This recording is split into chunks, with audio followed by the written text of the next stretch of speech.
Steve, you like the idea of Starfleet crew that will beat you up and take your lunch money. Yeah, I like the idea that, like, for us, they're heroes, but for the rest of the thing, they're kind of like that ornery group of, like, renegades.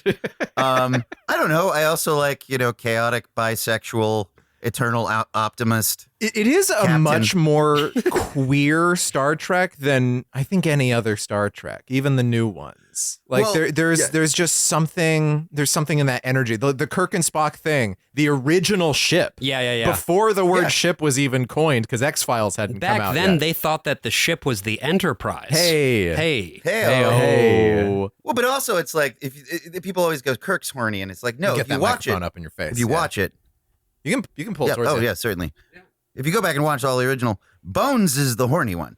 It's true. And he's right just there in the name. It sure DeForest is. Kelly, sex demon. Well, and I used to have DeForest Kelly as my profile picture on Twitter because my @ is Spock's Brian. And so it was Bones in Spock's brain with the fucking thing on his head. And so my bio still says, as a relic of all of that, I'm actually a hot girl named DeForest Kelly. In the middle of the pandemic, after watching a bunch of Star Trek, I was like, you know what?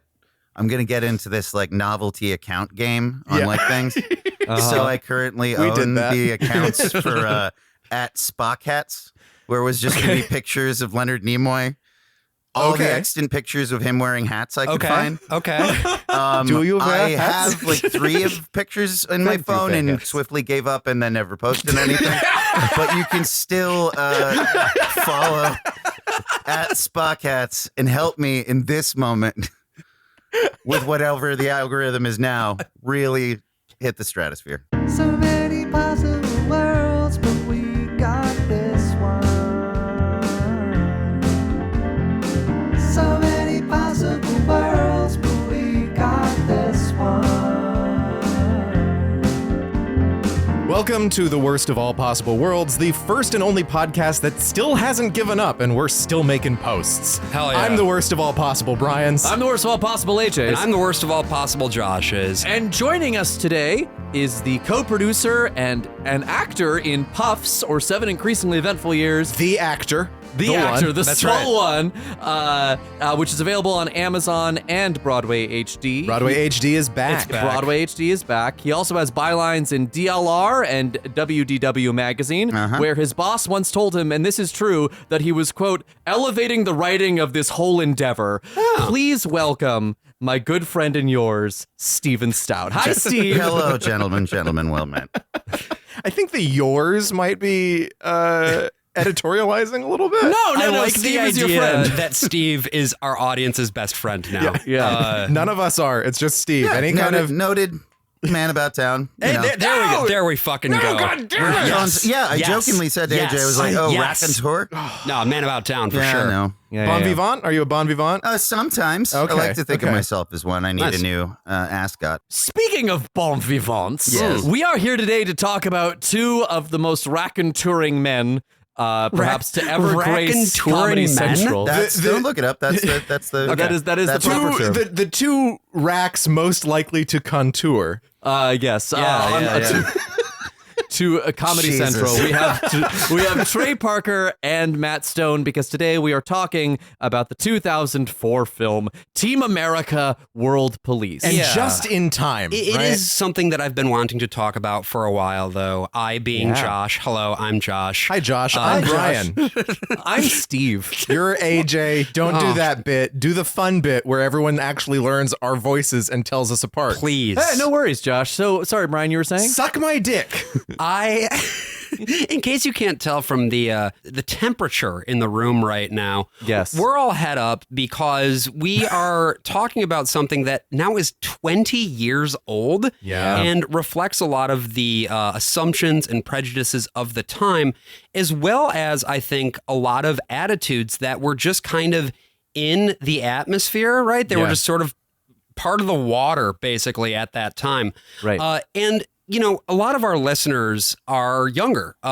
In fact, some of you were probably not even alive in 2004. Yeah, we got a lot of Zoomers out there. Bless you. Thank you for your money. Thanks for all that Zoomer money you got. I'm sure you really appreciated talking at length about the original series of Star Trek. Exactly. A franchise that, at best, as much as I love it, is currently tolerated. Yes. Yes. No, but with Team America World Police and with the work of Matt Parker and the other way around, I always get that fucked up. Trey Parker and Matt Stone, what they have become is so endemic now to American pop culture. And I specifically have been wanting to talk about them for a while. And it was like, well, should we do South Park? Well, there's so much of it to talk about. And so we came back to Team America World Police specifically because it is so representative, I think, of their aesthetic at a certain time period. And it serves as a good launching off point to just discussing their entire deal. I am exactly of the age to have been getting out of middle school the year it premiered. Wow. And so I and my friends obsessively watched the first 5 episodes. I think it was 5-ish episodes that were released and then rerun endlessly, like had the first novelty t-shirts. I remember specifically within this because I was watching, it's like probably the second or third episode as it premiered live or it was being rerun for the first time on Comedy Central because we were playing Warhammer in a basement in New Jersey. And then the broadcast got interrupted by the news that Princess Di had been in an accident. Oh, wow.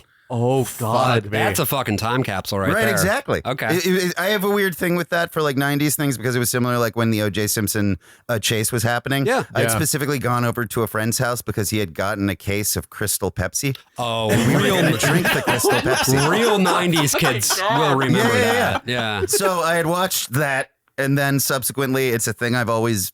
if not actively pursued watching, I have kept up to date with nearly every single episode of South Park. Cool. Yeah. I remember that when I was in Switzerland, when I was like, I want to say like 13 or so, doing a trip with my family, I found a shirt in a novelty store that said Swiss Park on it. And it was just all the South Park kids dressed up as just like in Swiss clothing with like the Swiss flag on them. And I was not allowed to watch South Park growing up. So the closest I got to it was my mom allowed me to get this shirt. Must have been the coolest kid in school. I was not, Josh. You'll be surprised to learn. I was, in fact, a pariah. But Brian, you also have seen quite a bit of South Park. Who hasn't? Yeah. I'm a male millennial. Of course I've seen a lot of South Park. That's not even a point that needs to be made. Well, I wasn't allowed to watch South Park. Neither was I. I was raised by Southern Baptists. They were super into South Park, though. That was like the one caveat. It was the treat you should get in the secular world. I couldn't watch The Simpsons, AJ. Yeah, South I could watch Park those. was like basically like fucking carving pentagrams into your arm and sucking off the devil. But it was a thing like in the 90s, every 4 years-ish, we got a new show that was a cartoon that you weren't allowed to watch. Right. It started with like The Simpsons. That was the original one. The president condemned it. And then you have like Beavis and Butthead. Beavis and Butthead. King of the Hill to an extent by that same token. Yeah, anything that was, and like even stuff that was aimed at kids, like the Nickelodeon stuff being made by Eastern Europeans, like Real Monsters. Like if it was too ugly, the parents were suspicious the many of it. reasons Ren and Stimpy is complicated. Yeah. It turns out that maybe we should keep kids away from John Crick-Falusi. But that continued into the Bush era. We had Family Guy, and then Family Guy came back, and then Adult Swim kind of sprang out of the ether, out of a lotus blossom. And Comedy Central, even after South Park, was investing in things like Drawn Together and all of that. But like South Park, at the time, Comedy Central was a rerun channel. Like it would show movies and it would show like, and I mean, they were rerunning the weirdest shit. They were showing like local Seattle television, Sunday Night Almost Live, which you could at least occasionally spot like an early career Bill Nye or Joel McHale. Sure. But for people who didn't grow up in Washington, it must have been mostly Inscrutable. Because it's a lot of jokes about like how people in Ballard are old and Scandinavian, and it's like, oh, they sure are. Had Comedy Central Presents happened yet? Were they doing stand-up specials? The stand-up specials were always a part of Comedy Central. Okay. SNL reruns. By the time South Park started, had they begun The Daily Show with Craig Kilborn? No, yes, 97. I think it's like... So maybe right at the same block of time. Yeah. But I think it's fair to say really what was happening with Comedy Central was they were going from a network they were basically re-airing and re-syndicating a lot of programming that already existed, and they wanted to move into a different lane where they were signing and airing new scripted content. You had a lot of cable networks that were doing this right at this point in time. FX starts to try some new programming ideas. They do a Baywatch parody. And then, of course, launching the never-ending career of Ryan Murphy and his stream of hot garbage. Starting Nip Tuck was an FX show. Yes. Like South Park is the reason why Comedy Central was able to like become the channel that it is. And it all started because Randolph Severn Trey Parker III and Matthew Richard Stone met at the University of Colorado Boulder. Yes. Imagine Trey being your third of four names. Well, Trey is a nickname for third, right? It's sort of like Trip. No, it's not. What else could it be? For Randolph? For Severn? what else could Trey be short for? It's Randolph Severn, quote, Trey, end quote, Parker. The third, yes. Way. This is fucked.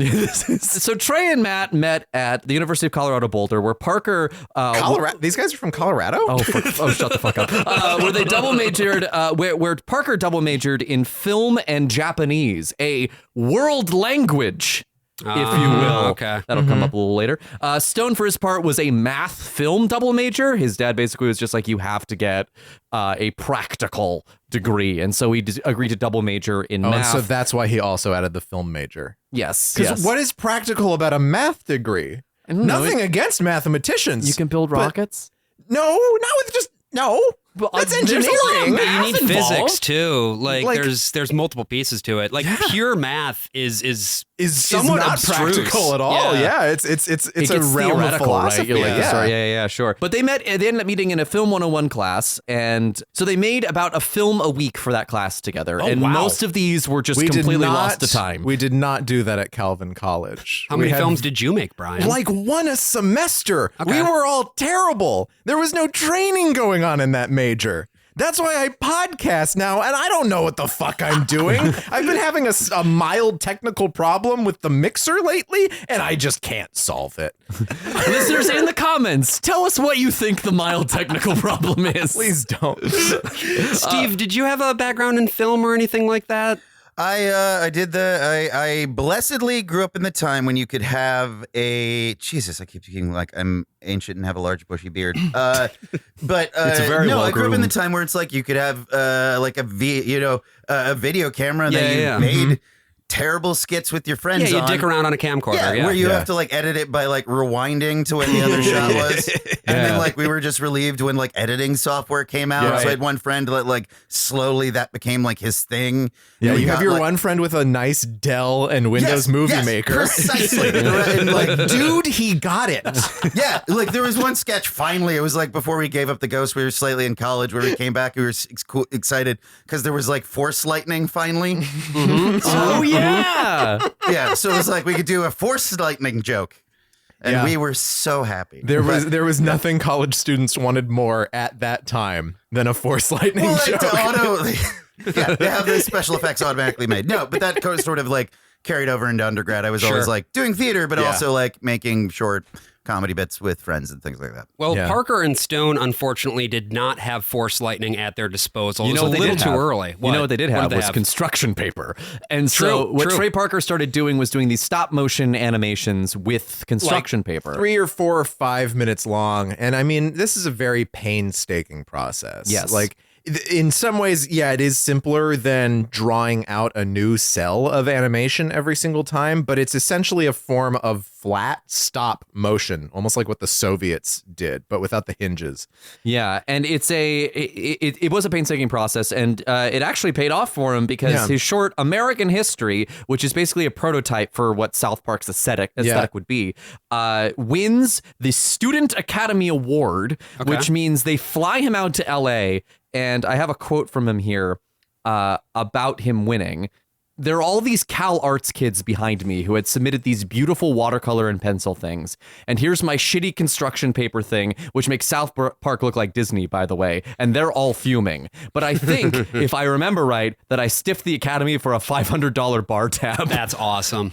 So he's a little stinker, right? Parker established himself, even from the early days, as being this sort of anti-establishment, fancy college training outside jester fella. Yeah, well, and I did want to point that piece up, right? Because it might not be entirely legible to people who are not maybe from the United States / don't know very much about the way that the arts industry works here. Sure. You know, Cal Arts, that is the university that Walt Disney himself founded. Yeah. It is the place that animators go. There's this weird meme online where people talk about the Cal Arts style of animation, which just means like Steven Universe to them. But it's like every style of animation in the United States for the last 80 years is the Cal Arts style by default. Yeah. And so, but the University of Colorado, on the other hand, is a well-respected state public university, right? It's one of the big prestigious ones. Yeah. But it doesn't have that same footprint of being like an incubator for talent, especially artistic talent, right? Yeah. And I think Parker and Stone really wanted to change that. They wanted to make Colorado into more of a base center for that. And what they kind of ended up doing was making it a base center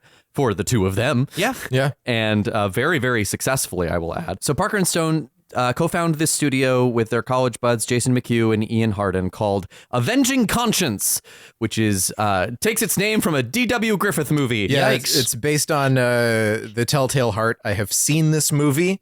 Regretfully, I have seen quite a few D.W. Griffith movies. Yeah. It's good. It's really good. Oh, Seriously? No. okay. God damn He it. never made a good movie in his fucking life. He was a very good salesman with apparently an affinity for mannequins. Is Steve, you were telling us that story? Apocryphal thing where allegedly he invited a friend over to his suite at a hotel and had filled the room with mannequins. And the friend took a sec to notice. Their first big collaboration, right, after doing a couple of animated shorts, is a thing called Cannibal the Musical. Yeah, and Steve, have you seen Cannibal? I actually haven't seen Cannibal. Okay. Oh. Am I the only one here who's seen No, Cannibal? I've seen all of this stuff. Okay.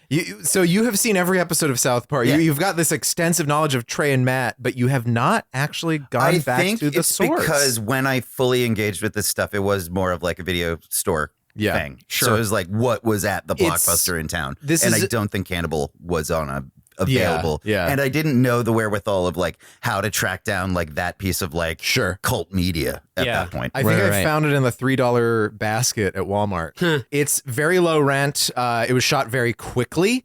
They were still in school when they were making this thing. They almost froze to death, right? It's all like MIDI music. It sounds really bad, but it's quite a lot of fun. It's fun. It presages. It's sort of like when you look at, let's say, Mel Brooks's early work before he gets into just doing parodies all the time. When you look at like The 12 Chairs or All American, his musical, and or Get Smart, and it's like, oh yeah, this doesn't have the Mel Brooks signature on it yet. Sure. But it's still funny. This doesn't have the Trey and Matt, let's be offensive and look at both sides of a political issue and not really take a side at the end of it kind of look. This is just a funny little story about the one man in American history who is convicted of cannibalism. But what it does have that you will see throughout Trey and Matt's career is a love of musical theater. This has a lot of original musical numbers. Mormons. And just sort of this general sense of like a heightened, over-the-top reality. So Cannibal the Musical goes to Sundance, but not in the way that you're thinking. It goes to Sundance. It does not play as part of the Sundance Film Festival. They rent a space like across the street, like as close to the festival as Park possible, City. without it actually being a Sundance movie. But they're able to, go out and flyer or whatever, and they get some people to come see it. This ends up getting, it wasn't originally called Cannibal. It's called Cannibal when it gets a distributor. Trauma distributes this movie, which makes a lot of sense. They get Hollywood connections from showing this movie. There is enough of a, this was before Slam Dance and things like that. There's enough of a sort of Gen X counterculture feel to this thing, if not necessarily in the movie itself, although the movie is certainly out there and kind of punk and gory, but it's certainly there in the way that these guys are going about and doing the things that they're doing. It also kind of reminds me, that arc, of what we talked about in our Airplane episode, right? Where Abraham Zucker were able to come up with something. They defined their aesthetic together in college. And then it was by making something with that aesthetic, which in their case was Kentucky Fried Theater, that was able to get them the interest of these Hollywood executives. And much like Zucker, Abrahams, and Zucker, once Hollywood got eyes on them, boy, they were able to just fucking go for it. Well, and it wasn't just once Hollywood got eyes on them. It was once David Zucker got his eyes on them. Really? Yeah, He's the guy. Like he ends up being one of their main points of contact, and he gets them to make an internal film when Universal gets bought by Seagrams. That's the most 30 Rock shit I've ever heard in my life. There's a reason It to was make a that simpler joke. time. Yeah. It was another company that sold a product people bought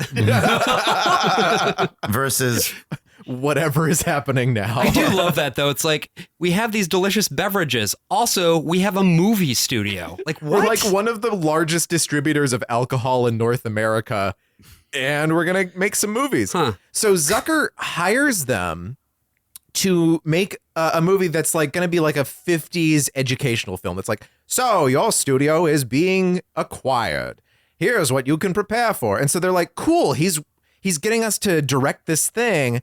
And so they think he's writing the script for it. And they're like, that's awesome. The guy who wrote Airplane is writing the script. And they get their day of, and there's no script. Oh my He God. thought they were going to write the script.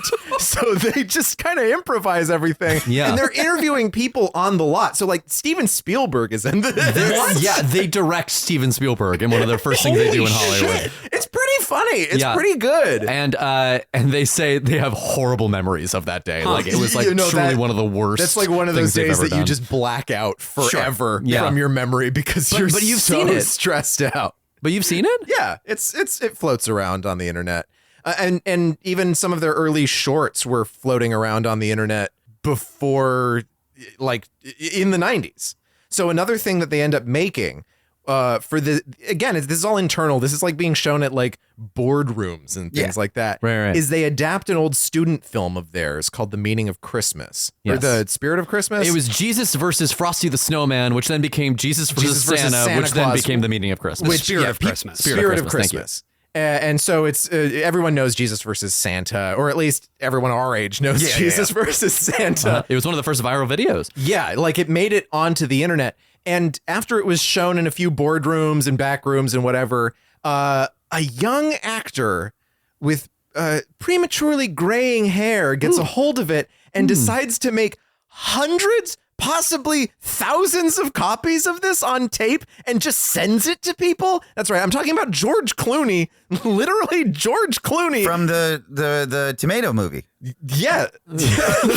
Wait, hold on. That's a deep cut. Well, I don't even know what you're talking It's about. I think it's the sequel to Attack of the Killer Tomatoes. Yeah, it's Return of the Killer Return of the Killer Tomatoes? Tomatoes. Yes. Yeah. I thought you were talking about Michael Clayton. But yes, no, to be very clear, No. Tomato movie. Michael Clayton.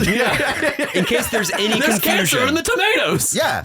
in case there's any confusion, we are talking about Spy Kids' own George Clooney. Oh Yes, my yes, God! yes. Yeah, we're talking about George Clooney, who then appears on Tomorrowland's George The Clooney. very same. who then appears on the first season of South Park as is it Stan's gay dog? Yeah. Yeah, it's Stan's gay dog, who then learns that he can be accepted and be gay by hanging out with Big Gay Al, and he also makes a small appearance in the South Park movie as a doctor, right? And South Park is coming out at the same time that like Clooney in ER is like at its zenith, Right. And he's starting to pivot into like kind of big movies. Again, for the younger audience out there, once upon a time, George Clooney was known mostly as a TV actor because he had a recurring role on a medical procedural called ER on NBC. Which was one of the most watched shows in America. Ran and for like actually, 17 seasons or Something something. like that, Yeah, and then when he pivoted to movies, it was actually like a huge deal because they're like, I mean, he's a TV actor. Can you like really make it on like the big Do screen? we really need another Richard Gere? Yeah, I mean that was basically the argument. Regardless, he inspired a lot of men to get Caesar haircuts. Yes. Yes. That's why he would later go on to make the film Hail Caesar. Yeah, that was his idea. It was based on his haircut. Yeah. He wanted everybody to be like, hey, check out my haircut. Well, what if we It made a was the movie Coen, it was the about Coen brothers during Oh Brother Where Out There. It was the Coen brothers during Oh Brother Where Art Thou, where they were looking at him and went, you know what, bro? I got an idea for a movie. And he's like, yeah, I know, bro. Let's kiss again. And so, The Coen brothers are kissing each other? I mean, this isn't your fantasy. They're it's mine. kissing George So- Clooney? Well, and who produces the Coen brothers movies? Scott Rudin. That's Scott right. Rudin. And he's actually very polite to them. One could say that he would be called Scott Rudin because his name would not change depending on the situation. That's interesting. My thought, you ready for this one, Brian? Yeah. You ready for this one? Yes. My thought is that maybe it would be less like Scott Rudin and more like I don't know. Scott Polite-in. No, because that's not his name. I need you all to understand the origin of this. Before I'm we pretty sure I started said this on the show before. I have said Scott Politen for years.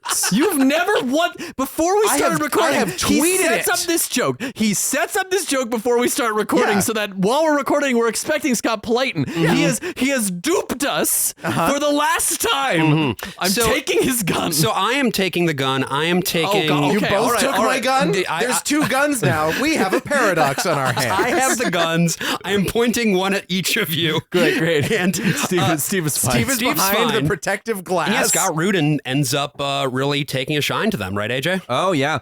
Yeah, he gets them a lawyer, he gets them an agent, and a script deal within their first 2 weeks of being in LA, and then they don't work for 2 years. They do a test pilot for the Fox Kids animated block. they make a children's show. Called so they Time Warped. work. They Yeah. work. Sometimes you just get a pilot and it doesn't get picked up. Yeah. That's work. Yeah, AJ. no, it is work, but to them, they're like feeling that AJ they loves failed. denigrating the work of artists.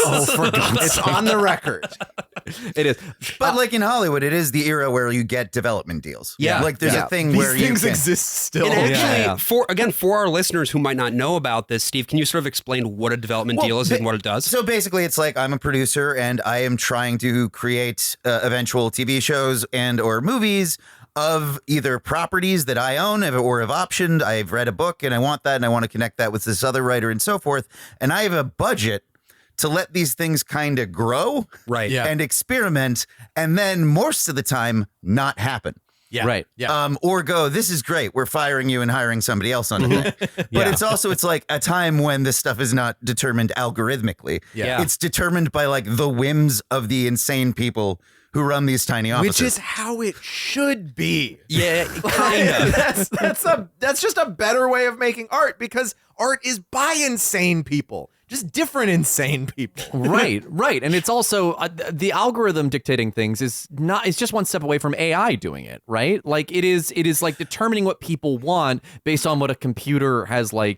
Everything's been taken over by actuaries. And it's in direct conflict with the actual raw red beating heart of show business, which is the old Goldman adage, nobody knows anything. Right. Like you can sell people exactly what they say they want to a point, but then they get sick of it and now we need something new and else. Right. And the computer can't necessarily anticipate what that other thing is. It can't find the novelty. Yeah. Right. And so for all of its other faults, the development system was one where by chaos, occasionally new stuff breaks through. Yep.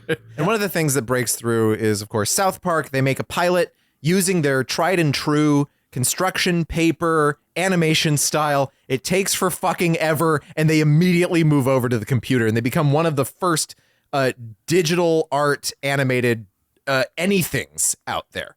Right. Like people using digital processes for traditional animation wasn't really happening yet. And so they're going right for it from episode 2 of South Park. It is all on the computer. Really? I Yes. thought that they were animating by hand for the first couple seasons. It just looks like it. Yep. It's interesting because now South Park doesn't do as much with the construction paper texture. Right. It's more clearly just blobs of color. But back then, episode 2, they still kind of have these drop shadows underneath the characters.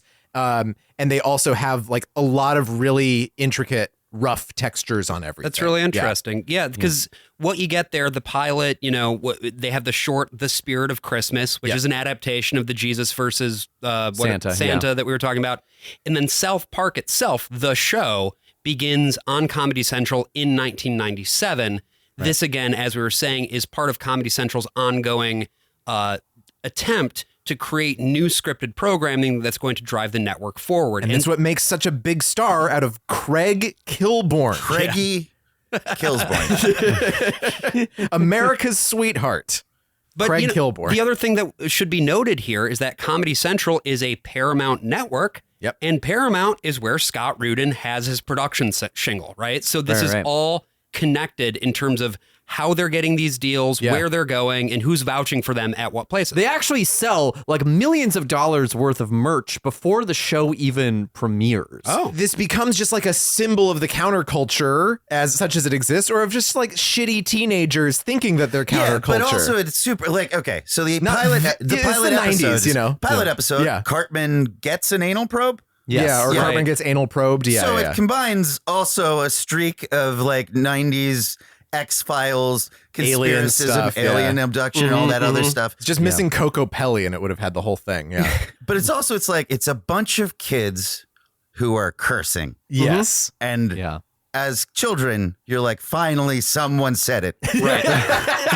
it being the F word. Yeah. Like, even though it's bleeped out, you're like, holy crap. Yeah. They're cursing, they're anti-Semitic, they're getting up to all kinds of issues, and every once in a while, Olympic figure skater Brian Boitano has to come in and teach them a lesson. As we were saying at the sort of beginning of the episode, you were a pretty big South Park head, right? Yeah, no, I was exactly the right age to fall completely head over heels for feeling like, oh, we're in on something that is being massively popular. Right. Yeah, but it's still a thing where it's like, it's again, like growing up slightly religious, there's things that when you do it, it has a sort of like power of illicitness to it based off of the content, or like you're cool enough in 7th grade to understand the references of what this thing is. Right. Yeah, you go to school and you're like, screw you guys, I'm getting him. And everyone's like, oh, fuck, I know that too. Yeah, look, it still And then exists. I think you should leave. Yeah. We can probably just fill the next 2 hours with randomly quotes. saying sentences. Yeah, and before the internet happened, I mean, this was before the internet was invented in 2012. Yes. You would just like hang on to, I mean, remember when Borat came out? We were in high school when that happened. Yes, my wife. Jesus Christ, there was like 2 years of just referencing Borat. That was just, if you were funny, you just had more Borat quotes than the other guy. Hey, try looking like Borat in high school. Give that one a go. I don't think I will.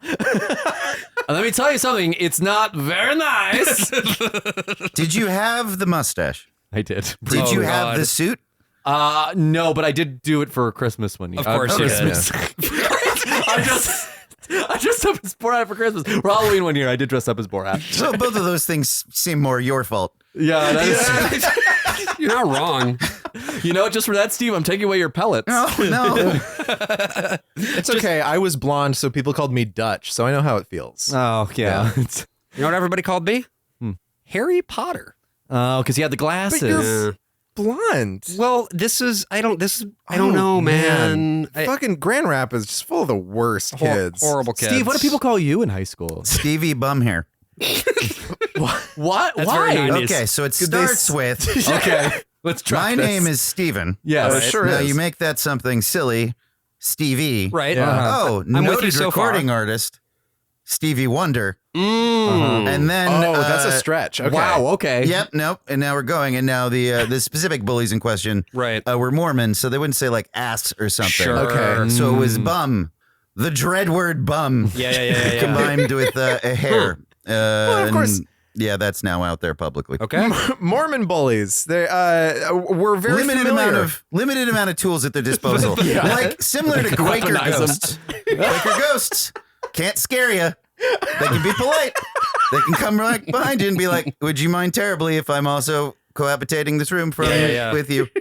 But they can't. Would you scare like some oats? So Trey Parker, Matt. We're never going to talk about this movie. No, we folks. got it. We don't care. So they make a movie called Basketball. It's apparently Well, they pretty also bad. made Orgasmo. They made Orgasmo in between, which is where they got actual members of the Japanese porn industry to come And the American porn industry. and the American porn industry to come and collaborate on this movie. It is an NC-17 movie. It is with slapped basically with no nudity except for some guy butts. And no female nudity No, none at whatsoever. all. No, and it's mostly just like, oh, they're saying terms that you would have known from early porn sites. Yeah, DVDA. Yeah, exactly. Yeah. Which was their band briefly. Yes, right. Oh my God, that's right. And that was also then, if you watch This Film Is Not Yet Rated, they talk a fair bit about that controversy. Yeah. Because they were an independent film, they basically got no guidance from the Motion Picture Association of America to make changes to get an R rating, which is different when they make the South Park movie and when they make Team America World Police, where they do get guidance on how to walk things down from an NC-17. But this is also really important, right? Just in terms of who they are as creators. Yeah. They are so obsessed with sort of pushing up against the limits, the contemporary limits of taste and what is considered excessive. And their experience doing Orgasmo permanently makes them, I think, it puts a permanent chip on their shoulder toward the Motion Picture Association being like, all right, we're going to do everything that we can to get that R rating and make it as hard of an R rating as possible. Yeah. Because they do love to push boundaries, Trey Parker and Matt Stone do. They really do like to butt up against like the edges of society. But the thing that's also very interesting is they do have an obsession in their work to like sort of harp on the fact that they're not fully accepted by society. Like there's that South Park episode where they talk about doing Book of Mormon, where they get into like where Randy Marsh gets into a fight with Stephen Sondheim himself. Yeah, where it's just like, why don't you accept us into your community? But that's a joke though, because Stephen Sondheim was on the record as loving Trey Parker and Matt Stone. Yeah. But like it speaks to their greater insecurities. Yes, I think. sure, I agree, and particularly as I think it comes from like the establishment itself constantly like not feeling accepted by the powers. Yeah, which is you're not an NYU, UCLA, USC film student. You're from this other thing. You're an insurgent. Yeah. But even a successful insurgent, but you're on your own. But I think what's kind of ironic about it is the fact that they got to where they were able to get to because of tastemakers like Scott Rudin. They had people in the industry who were vouching for them. Yeah, and continue to. Like they are still incredibly successful to this day. They're streaming on not one but two different streaming platforms. Right. So with the success of South Park, Parker and Stone are able to secure even more projects. Orgasmo is not a hit, really, although it gets a cult following. It's an NC-17 movie. Yeah. You can't get shown in most theaters with that rating. Yeah. So again, they take the lessons and they apply it to the creation of South Park Bigger, Longer, and Uncut, which they released in 1999. Which, not to say, we'll talk about this in some other time, but like maybe the perfect positioning of your movie tie-in to a TV show they ever could have done. Like that is the absolute like peak of South Park, still running with all of its lore and its ongoing bits. And like The Simpsons did it too late. Bob's Burgers did it way too late. Like South Park just hit right when it needed to hit that movie, and then they moved on. And so after that, they move on to television. Interestingly, they do a really lousy sitcom called That's My Bush. But, we are now in 2001. And on September 11... a young Midwestern terrorist named Barack Hussein Obama, right. Brian, along with his friends Mohammed Atta and President George W. Bush, orchestrate the greatest lie known to humanity and give birth to Avril that Lavigne. Is the supposed murder of Chandra Levy. What? What are you? What I don't know. I don't even know. I require no explanation. Yeah, thank you. So yes, 9/11 happens. Yep. Political correctness runs amok. Yes, there's an instant backlash of Islamophobia that grips the nation. And Gary Condit. It's a Gary Condit joke. You guys don't. No. You guys don't get my Gary Condit joke? Well, get ready, because this is Team America World Police, and we're setting ourselves firmly at the beginning of the century. I'm strapped in. But yes, the Bush administration, in response to 9/11, launches Operation Enduring Freedom to attack also Afghanistan. launch a bunch of letters with anthrax on them. NATO invokes Article 5, the Collective Defense Clause, for the first time in its history. Yep. Sends troops, also NATO-aligned troops, directly to Afghanistan, Kabul, Kandahar, elsewhere. And that's not enough, of course, for Bush, who also then spins up another war on Iraq. And in 2003, the Coalition of the Willing comes together. We invade that country in 2003, like I said. A coalition of the willing. Coalition of the Willing. After Colin Powell scrapes some flour out of his pantry into a tiny glass vial, goes to the UN and is like, this is... I can't tell. It's the worst thing. Just trust me. This is awful, and it's totally real. Matt Stone and Trey Parker at this time are already working on a new project. This is a puppet movie. They're going to have puppets. They want. I do admire this about them because they always look in these sort of alternate modes of animation. One being construction paper, and then this other. Do we call it animation? What do we call it? Because it's not. I have the technical term for it. Oh, here we go. It is Supermarination. Supermarination. I'll say she is. Now, Steve, it already sounds like you're familiar with where Supermarination comes from. Josh and AJ, have you seen anything else that was made quite like this? I have not. In preparation for this episode, yes. But you hadn't heard of the Thunderbirds before this I had point. not heard of Thunderbirds before I had this, heard no. of Thunderbirds before because I watched the horrible live action movie and reviewed it for the Grand Rapids Press. There was a live action movie of the That Thunderbirds? Jonathan Frakes banger? That very same. You watched a movie? Yeah, I was like 14 at the time or something. Oh, okay, sure. And I did it. He was delivering the papers and he just hand wrote it on every copy. No, I had. Sucked. Underline. This is a fun piece of Josh lore. I was Jor. I did something. I did something called. He has an evil twin named Josh Data. Wow. Yeah. I did something called Real Kids. Real Star Trek episode, this one. REEL. Okay, they had this in the Albuquerque Journal. they did. Something not the same name, but it was like the teenagers page. But yeah, Real Kids was basically, the local newspaper. There were a few of us kids who signed up for this shit. And, they'd give you a gift certificate to the movie theater to like buy 2 tickets and some popcorn. Yeah. And then in exchange, you'd write like a little 300. I also reviewed Herbie Fully Loaded, I want to say. Yeah, okay. The Jimmy Simpson vehicle. And I think I was... Actually, I think it's the vehicle. Written by Tom Lennon and Ben Garant. Yep. They have a really wonderful thing about that in their book. And I think I was like, it's a little unrealistic. That was my big critique of that film. Well, and I'm sure Did you Josh... have to count the swears?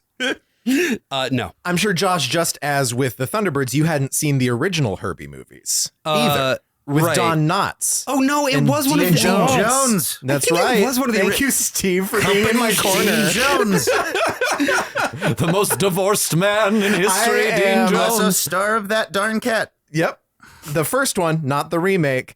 Steve, I'm going to leave The Worst of All Possible Worlds and start a new podcast with you because you understand my references. This is great.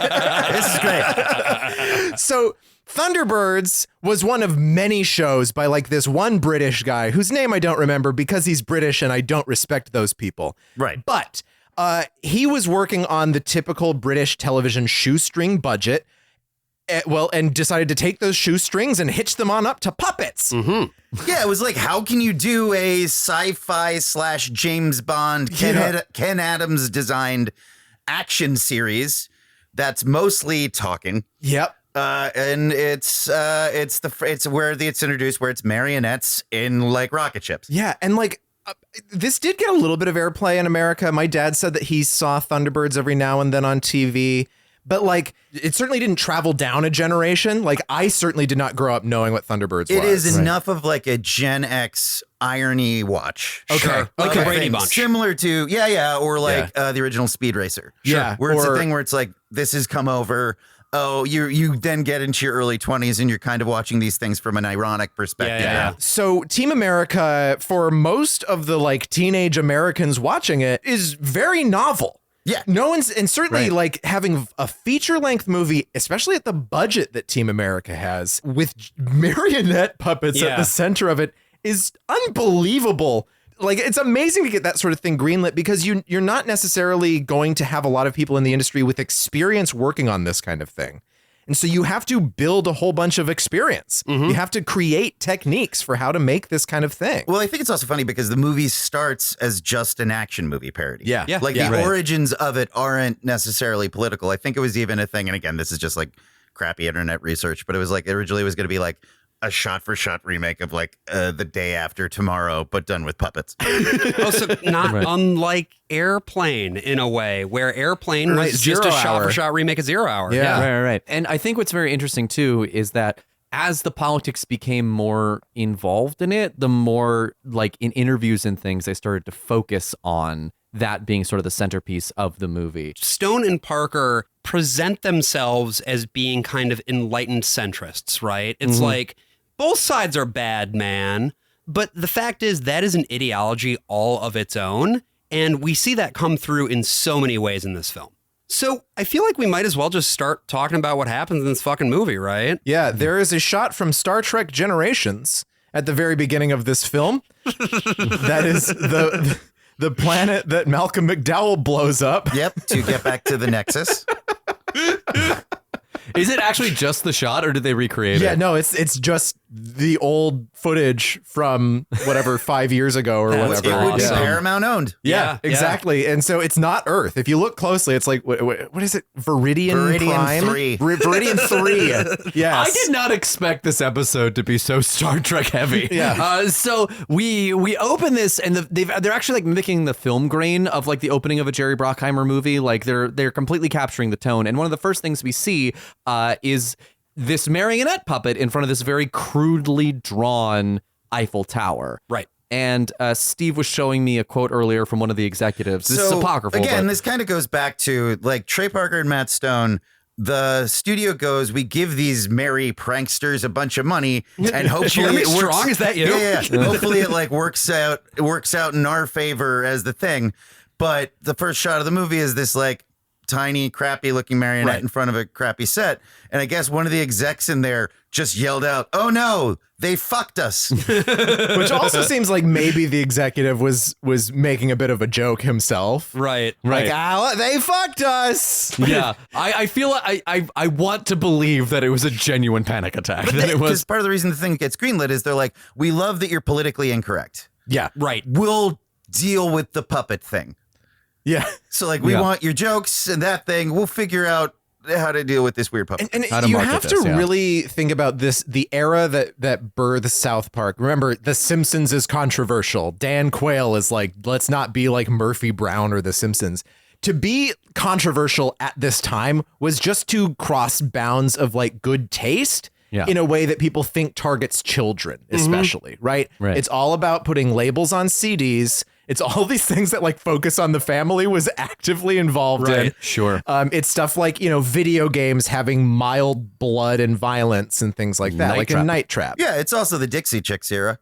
Where like on the conservative end, where it's like if you're speaking out in any way, shape, or form that's in any way not jingoistic. Well, and that's where the big shift happens. Like the 90s is like, what is politics at this point? Who can say, like, it doesn't fucking seem to matter anymore. Right. Like the big events of the 90s were just like the OJ trial and then Y2K. And then 2001 happens, history unends. And all of a sudden, politics is very important because people are getting anthrax letters from the government, and and you have to stand with America, just like those two towers still stand downtown. They didn't fall. They never fell. They're right there. There's, in fact, multiple towers. At least I've counted 23. A baker's, oh.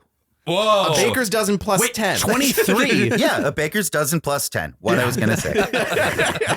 Jim Carrey. That's what Jim Carrey was trying to tell us with the number 23. Yes. It was actually a movie about the towers. Okay, Joel Schumacher was trying to tell us that. Okay. Jim Carrey was just along for the ride. Also, though, we're dealing with the culture at this point in time where religiosity is reascendant. Yes. One of the other big movies this year is The Passion of the Christ. Yes. That's a great point. And we, Great double feature with this one, by the way. on this show, we talk a lot about that exact thing. We've talked about some of those Christian movies, and it is connected as well to, as you were saying, Brian, Focus on the Family, which is an organization based out of Colorado Springs, Colorado, 80995. And so the different pieces of that specific experience are all kind of in conversation with each other in different ways. But again, what Parker and Stone are trying to do is they're trying to just be like, I think at least, well, some things are bad, but what's bad is when you do too much of a given thing. And so, maybe we should mackle less, right? Yeah. And so the opening scene of the movie zooms out from that tiny, shitty little marionette, which it turns out is being puppeted by a puppet, which is a fun little sight. Genuinely, I gasped the first time I saw it. I mean, I was a teenager, but still. As you're watching, if you pay attention to the strings, the puppet is not actually puppeteering the puppets. They are being puppeteered by puppeteers up in the rafters. So they have their own second set of strings. That's a joke for Brian. That's something just for me. And I was obsessed with the fucking lonely goat herd as a child. So to get this movie coming along, I was just like, hell yeah. Josh kept texting me last night about like how much he hated this movie. And I was like, I don't know, man. Puppets are so cool. And that's the thing. Puppets are really cool. And the things they're able to accomplish with puppets in this movie Unbelievable. are unbelievable. Pretty impressive. And also to be that film dork, practical sets, Yeah. practical effects, art direction. When things you're talking about- explode, they are actually exploding. Yes. And you were telling me that every individual cobblestone in Paris is shaped like a croissant, right? Yeah. What? The DP on this movie is Bill Pope, who shot The Matrix and Spider-Man 2. Okay. Right. And so when you watch it now and you see they do a couple Matrix parodies that feel stale as hell, but remember, it's the same DP who did both. Oh, And that's so you interesting. think about like the techniques that you have to do, because these puppets are what, like 3 feet tall? 2 2 feet tall. They're big puppets. Yeah. They're, when you see them actually in scale with actual people, you're like, oh, okay. So they're not like teeny tiny things. But you're still having to adjust, like the way that you hang lights is going to be like totally different so that it can look the same as something that's at human scale. And so what basically starts as a funny bit that they had, which is what if we did a Michael Bay movie starring all puppets like the Thunderbirds, swiftly becomes this hell that they're stuck in production-wise. And a lot of these are like one shots, right? A lot of these are very long takes. Paris starts with the little marionette puppets, and then it's a huge long oneer going all the way down the Paris streets with multiple puppets all moving. Some of them are on bicycles. Yep. Eating in cafes. There's a mime. Yeah. This is All the things that demonstrate the nuanced understanding of French culture. Well, and that's the joke, right? The too, dawn of the 'cause 21st century in America. There's a little card underneath that says Paris, 5,000 miles east of America or whatever. That is my second favorite joke in this movie. Is Just it the does the relationship little to Michael America. Bay movie text Right. where it's like, here's where we are, here's where Ethan Hunt is going to pop up, but it's always shown in proximity to America, because I think even on the more conservative side in America at this time, there was just this sense of like, Americans don't know where any of these fucking places are on a map because Americans are stupid and fat. And it is true that Americans don't know where these places are. That's just true. And Not it's me still though. true. I'm built different. So let's sort of Maps on the back of my eyelids. This idyllic French scene, contains everything you would expect, from the mimes to the bicycles to the croissants to the baguettes. And we also have this little French boy walking along who is suddenly apprehended by some scary looking figures. Jean-François? Jean-François?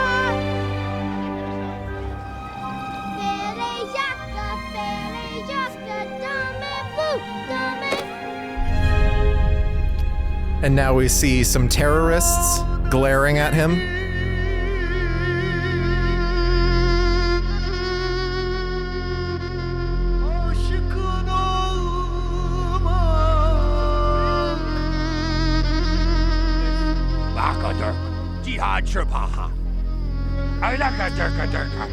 Wanted to get that in there. Yeah. Because this movie is racist. Quite a bit so, yes. This is the first piece that I kind of wanted to talk about, right? Is the way that the puppets that represent the terrorists are designed is distinct from the way that all the other puppets look. They are more grotesque. And it's trying to do the thing, I think, of being like, yes, we are acknowledging the racism of the, I guess, Western lens, right? The American lens and that tradition. But it isn't really commenting on it. It thinks that it is, but I think it's not. Well, really. That's the whole South Park thing. That's the whole Trey Parker, Matt Stone thing is like, it's a commentary on it, but also it's just participating in it because that elicits the laughs, right? Like you can make a commentary on, let's say, anti-Asian racism in an episode of South Park, but you're still going to have people doing very cartoonish. It's just going to be Trey Parker doing as many different kinds of ancient racist accents that he can. And it is that thing that like this kind of racism is prevalent in a lot of these 90s movies. Yeah. Right. That they are directly parodying, but it is like, it's interesting that the French is actual French. Yeah. And the language that the terrorists speak is not. Is gibberish. Is them mostly just saying Durka Durka or like the names of some of like Muhammad Ali or whatever. Right. And so these scary looking guys, turns out they're here to do a terrorism. They've got suitcase bombs. They have a WMD, which is contained in a suitcase in this case. Yeah. Remember Dirty Bombs, folks? I do. Remember Dirty Bombs? Yeah. I watched 24. Those things that was a Dirty Bomb in 24. I just remember it from the news. And just to be very clear, Dirty Bombs don't exist. But everyone in America thought they did at this point in time. Until this moment, I also thought they did. There you go. Well, yeah, actually, I just looked it up. 24 was on at this point. Yeah. So, like, part of the Islamophobia that they are, in theory, trying to ironically comment on by kind of just presenting it as is. Yeah, but being, like, a little bit sillier with it. Yeah, or trying to be like, this is the sort of entertainment, so Joe and Jane Popcorn, this is the thing that you are enjoying, but we're one step above it and we're kind of able to make fun of you, but dude, they don't thread the needle. And I think this would have been right after season 3 of 24, which if I recall correctly, the big MacGuffin in that is a dirty bomb. Yeah, it goes off in like LA or something. This is why Josh has such a problem with Team America World Police, because it indicts his love of 24. That's true. Yes. He loves the actual racist stuff and he doesn't like it when it's made fun of. That's right. Don't make fun of the things I love. No, so like racism. So Team America then comes along. Team America, they are our protagonists, right? Yep. They are the Thunderbirds. They're a team of. They've got a bunch of fun vehicles that transform. They are literally cops.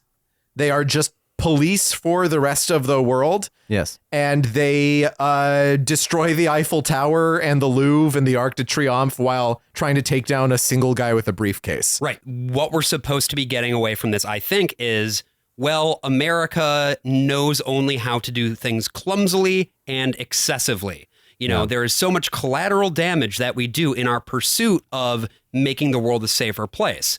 But it doesn't indict the project itself. It indicts the techniques. I think there is a layer of they're trying to make fun of we're so ignorant to how we're perceived. Yeah. And we never actually taken the other side of the thing. But there's a bit within the movie, and I wanted to talk about this a little later. Sure. Where it's the points that they're making satirically against, say, like the conservative audience are all visual and not articulated in text or dialogue. All the liberal jokes are spoken, and all the conservative jokes are sublimated. They're underneath a bunch of puppets with gaping mouths after the Louvre's been blown up. What I will say about that, even though, it'll come up again, is that part of the reason is people are going into this movie expecting it to be anti-war or anti-conservative, the conservative line. And so they're already able to perceive that more. It's sort of like with MASH. When we watched MASH and we're like, what the fuck is even happening here? Right. But people saw it in 1970 and they're like, this expresses all of my feelings against the government. And we're like, it's just guys like raping people the whole time. I think there's a lot of ways in which people apply sort of their own perspective in that moment onto the film in a way that maybe isn't there in the text itself. I think it is there in the intent. Sure. Yeah, whether or not the gymnastics trick is pulled off is the thing. Yeah. But it's also, you're coming off of Bigger, Longer, Uncut, where they nail it. Yeah. And so, like, the anticipation of being a person wandering into this is, how are they going to do it for this era of America that we're in? Yeah. And it's also this thing that, like, when this movie comes out, anti-French, like, the sentiment in America was at an all-time Freedom high. fries, Very good all point. that shit. Right, because the French were not the willing in our coalition. Right. They took a stance unwilling. against invading Iraq. They were contractually obligated to help out in Afghanistan as a NATO member country. Right. But once the war pivoted to Iraq, there were a few countries that were like, we're not going to do it. And France was one of them. So we turned aggressively anti-French. The same senator or congressman, whatever, Pat Bumfuck, who made the color-coded terror chart. Oh, I remember that. You know, if you're having a blue day or an orange day or whatever. It was pretty much always orange. It was always orange or yellow. It was never any other color. Well, that's the whole point. We're supposed to be scared. Yeah. That same guy was the guy who proposed that we officially start calling them freedom fries. Okay. And the Waffle House chain of restaurants did in fact change the name to Freedom Fries. Wow. Yeah, and it's one of those things that if you're a conservative going into this movie and you see France get blown up by America, you're kind of like, America, fuck yeah. Sure. Right? Sure. Yeah, you're seeing the French get what's coming to them. I would argue that you're not necessarily going to see a lot of dyed-in-the-wool Republican-style conservatives going in to see this movie. Oh, absolutely not, because there's the puppet sex. Because it's rated R. It is, and it's rated R. You're right. Point. Yeah. I was searching around sort of through the academic stuff around this time to see if anybody talked about it.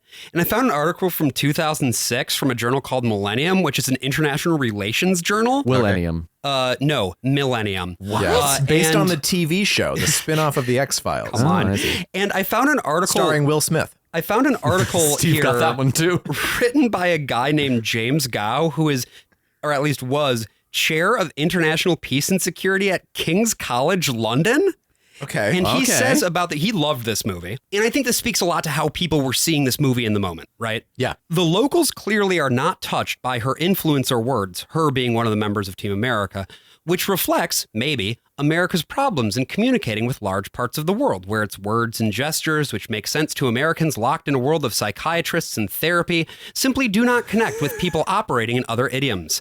America is well-intentioned and forced to confront terrorists who seek to destroy the world as we know it. But Team America is staggeringly clumsy in the way it executes its mission. Trapped in a world of therapists?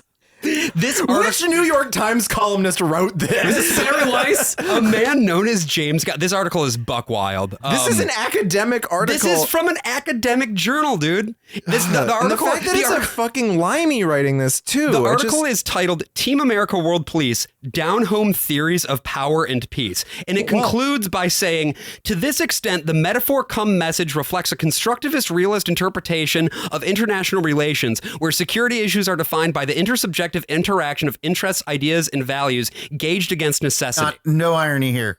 Yeah. Yeah. Yeah, that actually, yeah, I kind of agree with that assessment. But to come about to it is like the whole like the therapized world versus the non-therapized world is just crazy to me. I don't know, man. It's like our civilization and our neuroses versus the raw fucking caveman brutality of the Middle East. It's just such a strange. Well, this guy also has a chair at Princeton. I mean, he's a pervert, but Yeah. I'd be curious to hear, Steve, sort of your thoughts on like all of this piece and like how it was landing in that moment, because it is amazing coming back to this movie 20 years later. But there is relevant context about the moment that it was created in. Look, it's why there is I don't know if Air America is currently on the air at this point in time, but it would be close to it. But that's part of the reason why you think you're watching one movie for about half of it, and then it starts to become this Hollywood satire that's sort of like anti-pre-MSNBC. Yeah. Yeah. The idea that there is this liberal elite, coastal elite that stands in judgment over these things and uses buzzwords about corporations and things like this. Yeah. As if those things could not be criticized in any meaningful way. Right. And also that, like, by doing so, they're actively helping the terrorists win. Yeah. Like, they are Yeah. actively collaborating with the ones who wish America harm. And we'll get in more detail about that in a little bit. But as we're in France, some Jerry Bruckheimer shit happens. Carson. Carson proposes to his girlfriend, and they're gonna get married, and then he gets killed by one of the terrorists who's not actually dead. He comes back up and shoots him in the back. Blah blah. Yeah, you know, the Typical action movie Very thing, yeah. funny. Very funny. But this goes back to, like, Yeah. it started as just a genre parody. Yes. And it is, there's bits where it's almost a friend who once said this thing called superchasm, where it's something so sarcastic that it is indistinguishable from truth. Yeah. And there's a kind of an uncanny valley in the satirical bent to the genre stuff they're doing, where there's bits where they're just doing an action movie script. Yes. Yeah. And just shooting an action movie scene that happens to have puppets in it. And sometimes that's really funny. And sometimes you're like, I just don't know not. what Like, what's this is. going on here? Yeah, Like, it just feels like an action movie. It's a very draggy movie. Yeah. Like it's far too long for what it is. which is weird because it's only 90 minutes long. Yeah. Yeah. It just, Parker and Stone write thin, and it works very well in 22 minutes. And when they get to feature length, it's like, okay, you might need to throw another thing in here. Right. But they don't, because they don't do B plots usually. They don't, they're just like, they're like Aristophanes. They just go in the straight line about here's the thing. Well, and a really good example of just kind of doing the one thing happens in the very next scene here, because now we've gotten rid of our ostensible protagonist and we need to find a new one. And we find him at a performance of the Broadway show Lease. I wonder what that's a reference to. Everyone has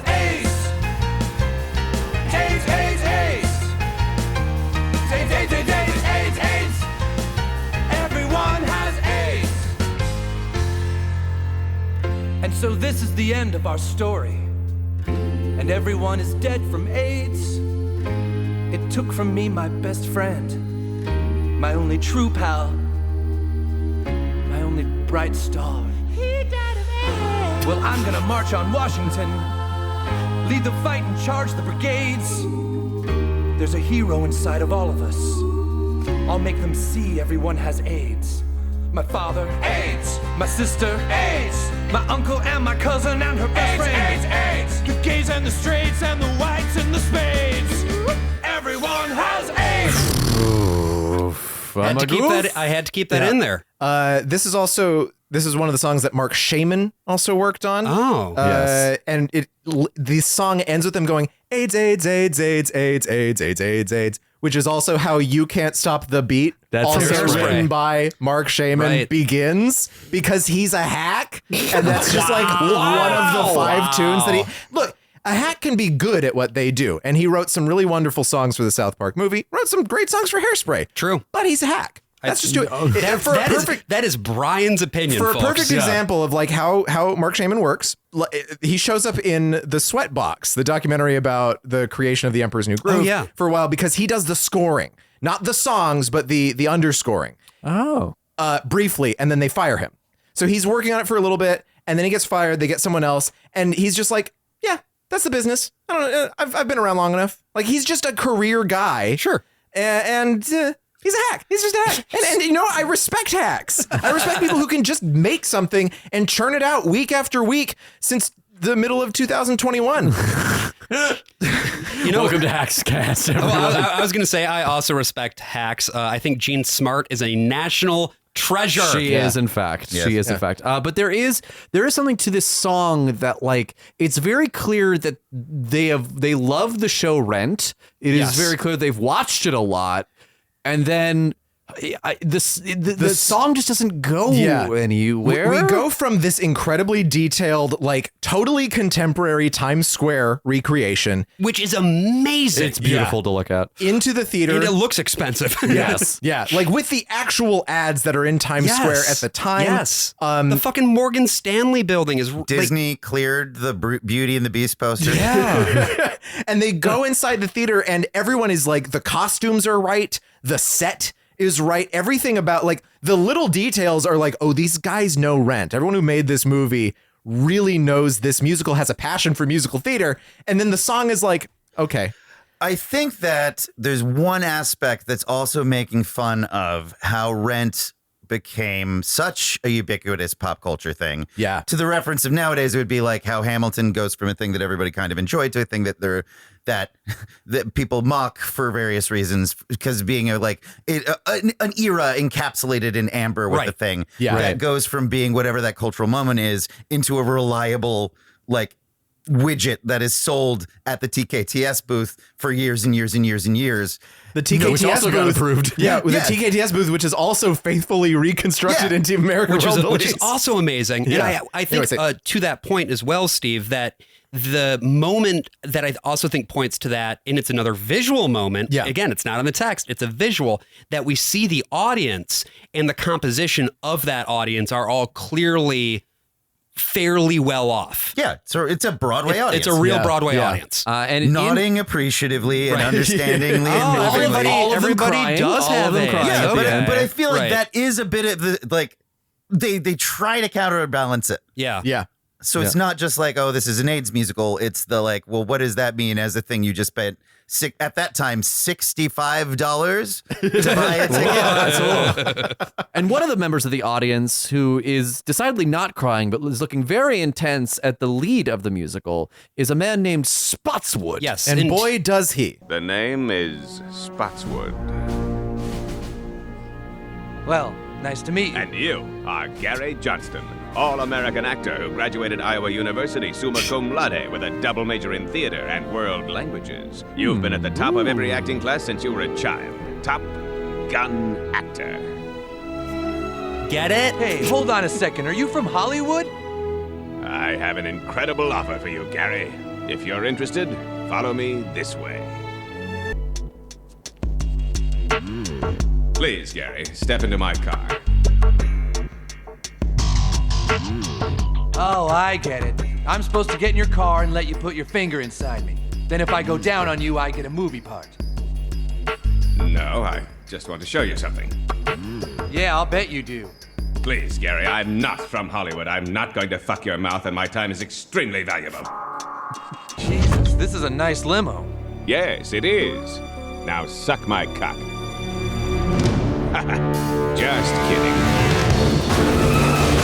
This is a good bit, right? You're a guy with a special set of skills. You're exactly the man that America needs to destroy this meteor. Sorry, to take down this terrorist organization. And it's because you're an actor, god damn it. That's going to make you the best possible agent of American power. But the reason I pulled all of that is that this recurring bit about suck my cock, this is also extremely, it's a surprisingly big part of like the plot of this movie. Yes. But it's also, I think, emblematic of the sense of humor, not just of Parker and Stone, but also of this moment. Like the funniest thing that you could be in 2004 was gay. But there is something too about like when you listen to that, you can hear the pauses in between every single line of dialogue. And there's something weird about the pacing of this movie that like this is the whole movie. When they cut back and forth between the puppets, it's almost like they have to take a little bit of time to set up the shot and then they start talking. And it does a weird thing to the comedy beats in my brain. Well, supposedly they shot a week of it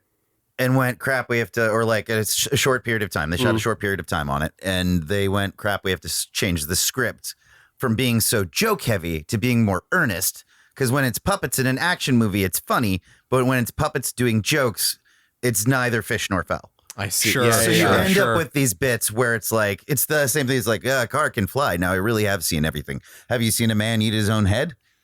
It's like, I don't love that joke. Right. It's not necessarily like killing it. But I think that's a joke that does not land in the context of the movie. But Leslie Nielsen could fucking deliver that line and make it very, very funny in something like Airplane, for instance, right?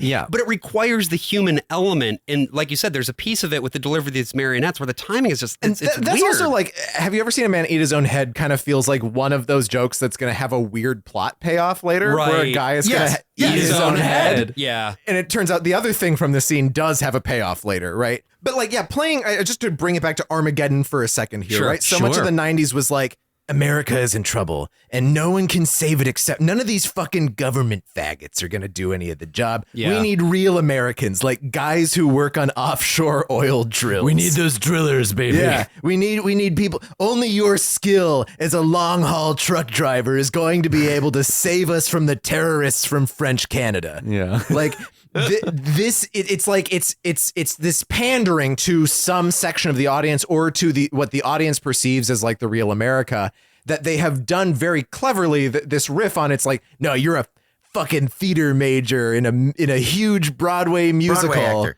And like one word, Broadway actor. Broadway actor. And at the end of it all, like that's what movies are. You're never Sly Stallone is not just some truck driver or whatever. Tom Cruise is not a secret agent who can fit into all of the smallest spaces on a Russian submarine. Although he can fit into those very small spaces. It calms him. He likes being in a tiny space. Yeah, his bones are hollow. But it's definitely one of those things too, where I'm not sure how legible this is to an audience that is not steeped in this like fucking 90s shit, because you're right. Yeah. And also, to be perfectly honest, I'd kind of forgotten about how much of a common trope that was. Yeah, like, because you've seen 5 movies. Well, no, I haven't One seen- of which was the live action Thunderbirds. my dick. Brian, let's be fair here. Armageddon is in the Criterion Collection. So like, it's not It's also Men in Black. It's also it's anytime you take your average protagonist and give them their call to adventure. I mean, it's even like The Matrix. You are the soul of America, a guy pushing papers and doing spreadsheets on the computer. Yeah. And we get this thing where he's brought into Team America, where he flies into the headquarters, which looks exactly like the Batcave in the Snyderverse, which I think is very funny. And importantly, and another thing that I think is a satirical point, but doesn't totally read as it, is located inside Mount Rushmore. Yes. Yes. Right. The whole of Mount Rushmore is just a series of like giant doors and hatches that house like the Voltron lions. But also people know that it's where Team America is located because they are later able to protest outside of Mount Rushmore. There's this very funny, I think it's funny, like actually intentionally funny aspect of the movie that is like they're secret agents, but then also they're huge celebrities and everyone knows what they're on about. Speaking again to the loudness and obnoxiousness of America itself, American foreign policy, and Hollywood working as an arm of American foreign policy at this time. And they're introduced to intelligence as well, which is their computer system, which is voiced has like kind of a stoner quality to it, which I think I would call it Thomas Hayden Church adjacent. Yeah. Sure. Okay. Oh, sure. Yeah. Yeah. It's Phil Hendry, who he's just a voice actor mostly. He's got hundreds and hundreds of credits. You probably would know him from Rick and Morty as Principal Vagina. Right.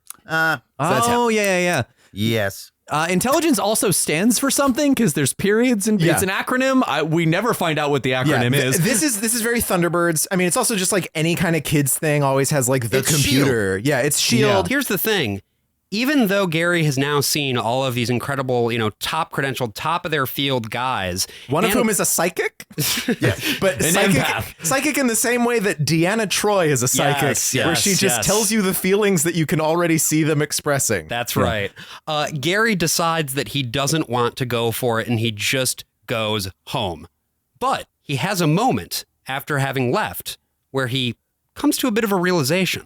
What would you do if asked to make the ultimate sacrifice? And this is just a montage. This is a weird one because it's a montage of real locations all around Washington, D.C. that I believe they did not have filming permits for. No, they must not have because it's not shot on film. No, it's shot on videotape. And they just like have a Tiny Gary. They have a stand-up version of Gary that's not a marionette, cannot be controlled, and they just sort of stick it in places. This is a good bit. I like this song. But it's the idea that just a puppet in actual space, treated seriously, unable to express human emotion, is hilarious. Yeah. And I think this song could be so much funnier than it is. I don't know. I remember thinking this joke was really fucking good when I saw this, in 2006.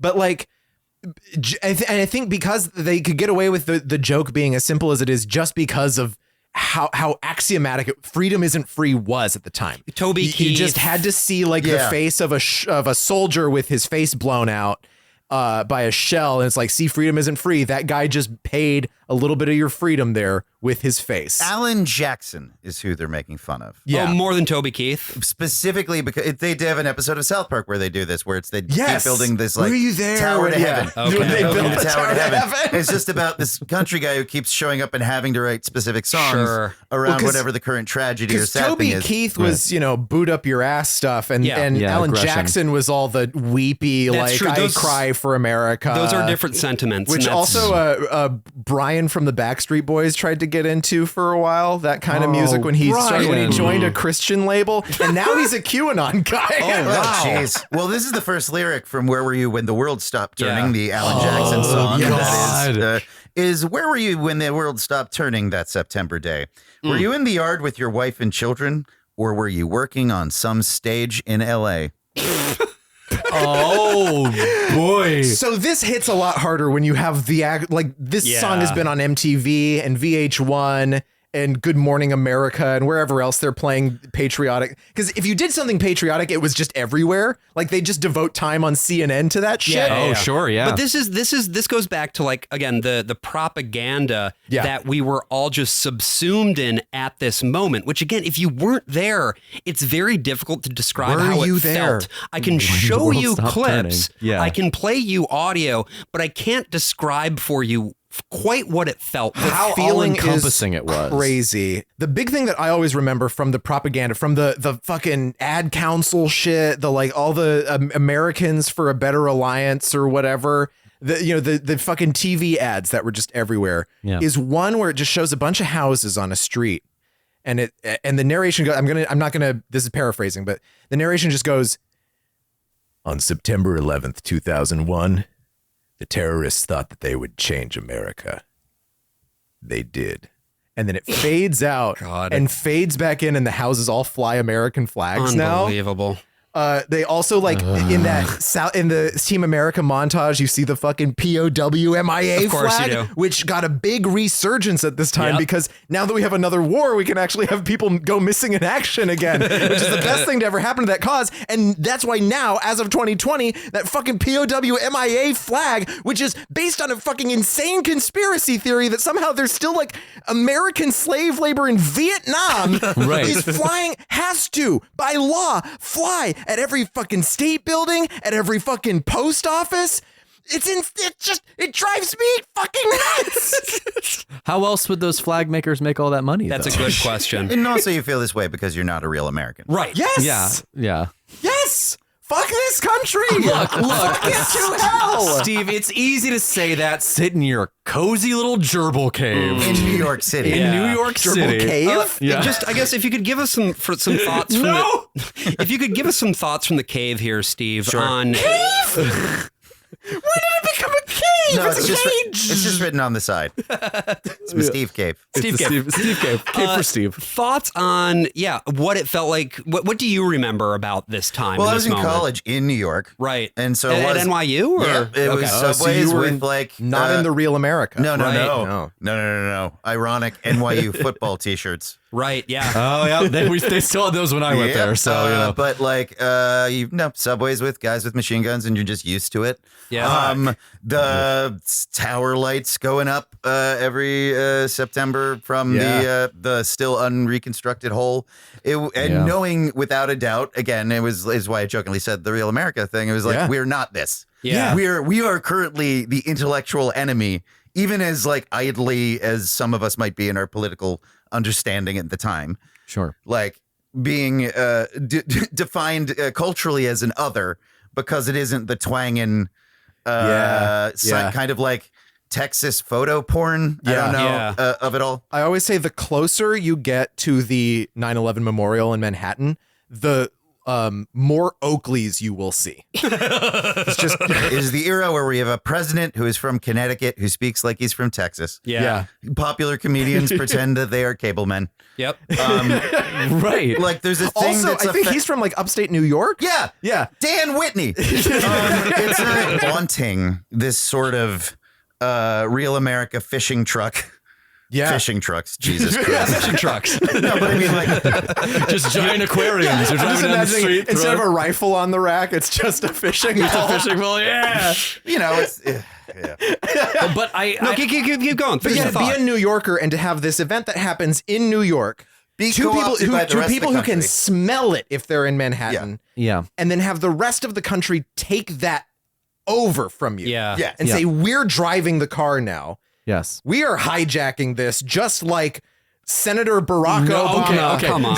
So the thing I remember most about this time period was just how afraid everyone was, and how the news every single night would be like, you have to be on constant alert because it's happened once, it took us off guard, what's to stop it from happening again? And there's a thing who's there to protect El Cajon from getting nuked? Well, that's the thing. It's like even in San Diego on 9/11, it's just like, well, we have that nuclear power plant up the road, and that's going to be the target. And you got a big old Air Force base there too. Are we gonna be like this huge target? Are the Japanese going to exact revenge for World War II? That's the shit people were saying.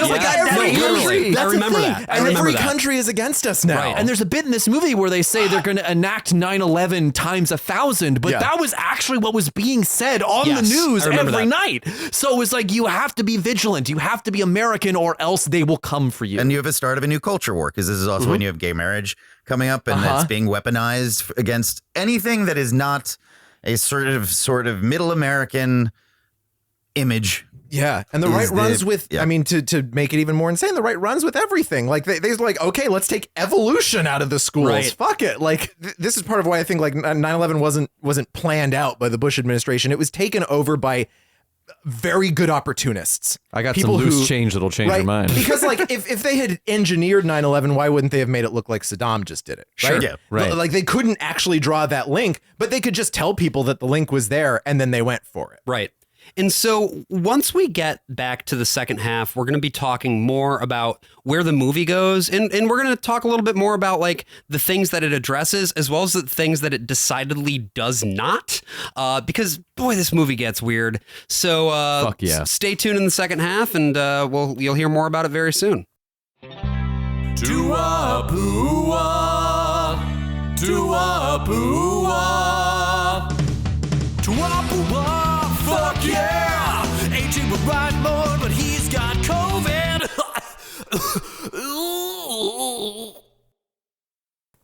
So I guess we should talk here in the second half. Hi, this is Brian. Hi, Brian. See, AJ, that's how that works. Josh just said my name to me. You know, I'm sorry, Josh. Don't go ahead. even do it. I will beat your ass. You can't.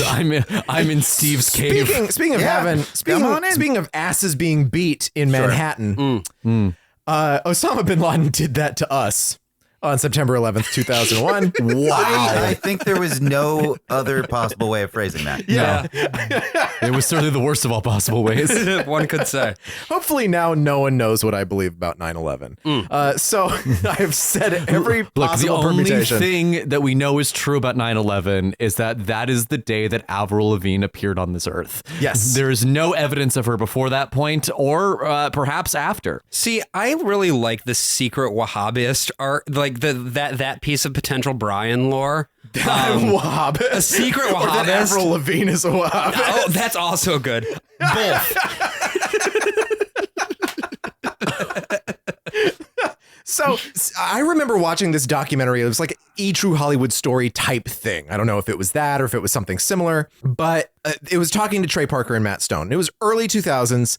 And so this episode that we're about to talk about was very recent. And it was tracing them, and it was them talking about it explicitly that they had gone from being, you know, these fucking guys out in the corners of the industry making everyone mad to becoming sincere and becoming like a cultural staple. Well, I think what happened was you have the first initial bunch of episodes, which are much more about like, how far can we push the envelope? What are all these sorts of things? And that becomes the initial fandom. And over the first like 3-ish years of it, you grow up and you start to fall away from it and so forth. And then 9/11 happens and they come back and the show completely changes. Yeah. Right. And becomes more of a thing where it's like more similar to the one that we see today, where they essentially go like, okay, that was South Park version 1. This is South Park version 2. Here's the topic of the week show now. Yeah. And that is really a reaction, again, to the prevailing political culture. Because, yes, of course, quote unquote, political correctness and all that, you know, but also it is fair to say that people were very afraid about what they could and could not say, particularly with regard to criticizing the United States government in any meaningful way, the American project in any meaningful way, because everybody was so unified behind the flag and what it represented. The American project, by the way, is what they called it when Donald Rumsfeld started sending anthrax letters to people. Come on, man. So South Park gets in on this. They, you know, I feel like there's probably some feeling in the general public of like, oh, what the fuck are these guys going to do? Yeah, and so they open up an 9/11? episode entitled Osama bin Laden has farty pants. Doesn't even wear pants. right. Robe guy. It's the 4 boys at a bus stop wearing gas masks. And that's the new reality we've now come back in on. Sure. And to a certain extent, it feels very like, oh, somebody's acknowledging it. Yeah. And again, you kind of don't know where they are politically. For example, like when Friends came back, it was not the gang at Central Park wearing gas masks, right? Most sitcoms. That would have been fucking awesome. It would have been truly wonderful. Just Phoebe and Elliot Gould. Yeah. Yeah, but you know, Who could forget Elliot Gould joining the main cast of Friends? Yeah. we have all this art that's like overly earnest about it because everybody's gone through this giant, like, the national psyche breaking moment. Yeah. Right. And then they come in and we're going to make a shot for shot, I would argue, almost remake of old propagandist Warner Brothers cartoons that were starring, I believe it was, what is it? Bugs Bunny versus Hitler, basically. Yeah. Okay. Yeah. Or Bugs Bunny versus like Tojo or whatever. Like any number of those things, which was at this point in time, I guess if you worked in the industry, it was like kind of a known thing that these propaganda cartoons existed, but they weren't part of regular distribution. You didn't see them on TV that much. They weren't shared proudly. Yeah. They were definitely like labeled as an artifact of a period of time where this was a prevailing thought because the country was at war. And they're also just so, anything involving the Pacific Theater, of course, gets even less attention because they were just so overbearingly racist. Yes. Right. You can show the Kraut stuff because, like, who cares? They're just lousy Krauts. But, but I mean, like, even Dr. Seuss was getting in on the whole, on the whole racist. Dr. Seuss, who had complicated feelings about matters like the Japanese internment and whatever, but like was also still happily doing racist propagandistic political cartoons at the time, also writing pamphlets and things like that. This episode then just becomes Cartman as Bugs Bunny and Osama bin Laden as Elmer Fudd, kind of. And he speaks in this sort of pseudo Eastern gibberish, which is mostly him saying stuff that we hear in Team America. Durka. Okay.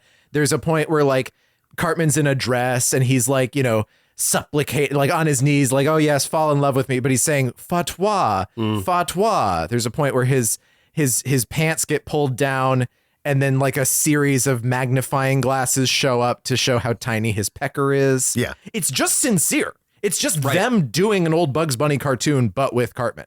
There's the only joke that they make at the expense of the other side of it is just like an extended Barbra Streisand joke. Which ties into the second half of the 2004 feature. Sure does. Team America World Police. But, you know, so too does the piece about Osama bin Laden, where it is sort of portrayed in this way that is, like, I would say the idea they're going for here is, it's racist, but it's okay that it's racist because he's a bad guy, right? Yeah. And that's a similar approach. He was. I thought he was. I'm surprised you would think that, being the secret Wahhabist that you are. But you go from this sort of wacky one in South Park, which for whatever it is, but then you get into Team America and it's a little bit more Fu Manchu. It is, and so absolutely. I've got a clip here of Kim Jong-il's first big conversation here. He's talking with a Chechen terrorist who's wearing the Jamiroquai hat. Yes. Also the Chechens. Wow. Yeah. Also, Kim Jong-il is in this movie. Yeah, he sure is. Do you have any idea how fucking busy I am?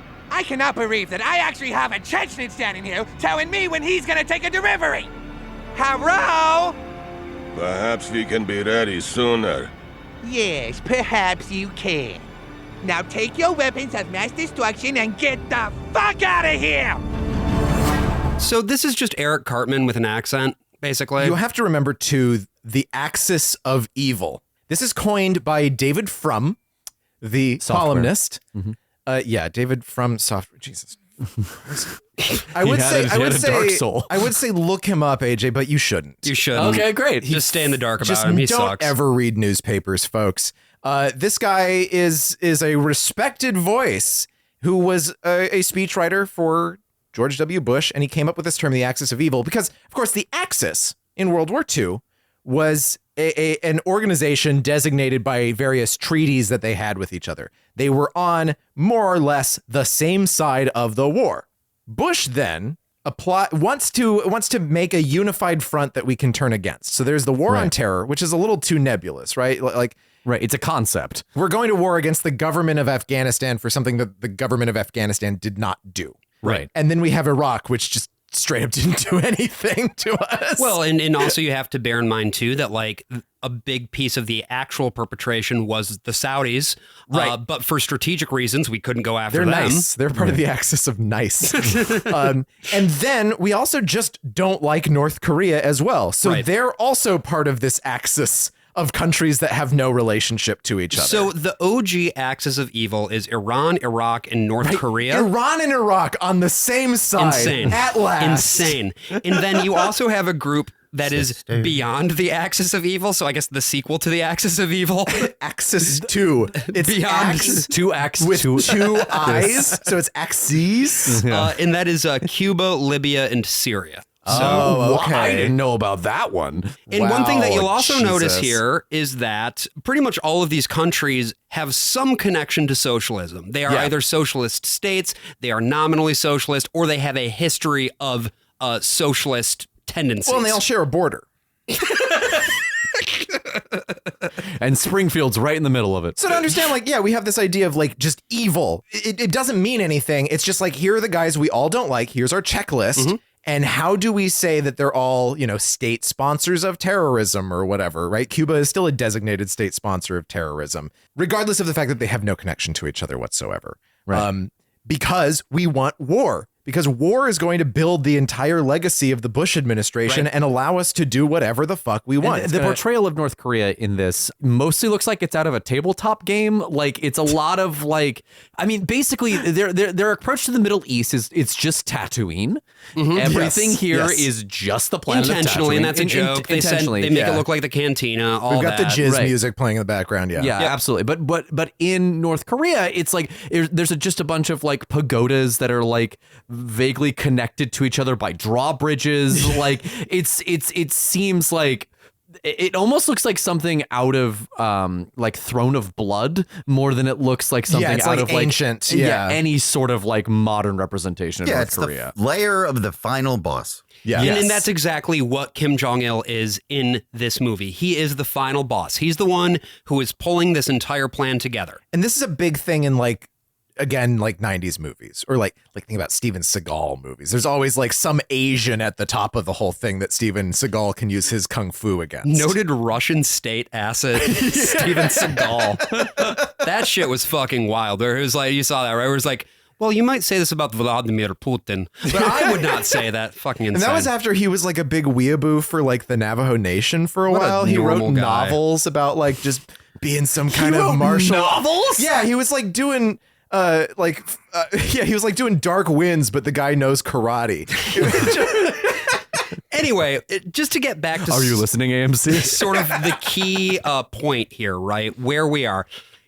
We now know that Kim Jong-il has a master plan that involves using all of these different terrorists, all of them from everywhere. Yeah. If you're Trey Parker and Matt Stone, if you're like in the Hollywood milieu, which we'll be getting deeper into the aspect of the Hollywood milieu, you know that this is all bullshit, right? This is just like factually, facially, very, very stupid. And so then that becomes a subtextual joke rather than a textual joke, which means it ages a lot stranger than the things that are in the text. Yeah, it's in theory, ironic racism presented completely and wholly unironically. And as a result, you end up coming away from it being like, wait, what the fuck do these guys think is going on in the world? Right, like, genuinely. You're also in an era of ironic racism. Yeah. Right. And also a thing that can exist in what is the comedy. Perspective on North Korea for most Americans? It's not normal. No. It's not based in reality.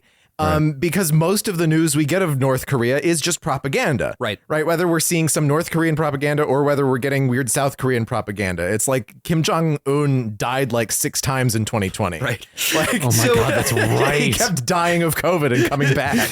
So keep all of this in the back of your head, because we'll get back to Kim Jong-il later. For the time being, it's time for Team America to get out there and begin their mission. Gary gets put in brown face so that he can infiltrate the terrorists. Ha ha, funny. Another really obvious joke about how it's like, well, you're an actor. You can play an Arab. Right. And also that this giant apparatus of Team America thinks that this looks good and will work. Right. Yes. Right. They take like the Spirit Halloween, like fake mustache hair that always comes in a little braid, and like half of the braid is still intact on his face. Yeah. I thought that little aspect was funny. But there is like the bit is like, then he goes to the Middle East and it does work. It works, right? It actually does work, which is where my brain starts short-circuiting on this itself. This is where it comes back to like, what the fuck are they saying? Like, what are they actually trying to say here? And so just to like talk a little bit about how the mission begins, we get this interaction here and we get the song. All right, team, that's it.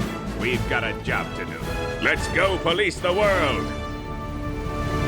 America. Mount Rushmore's opening up. Fuck yeah! Coming again to save the motherfucking day, yeah, America! Fuck yeah! Freedom is the only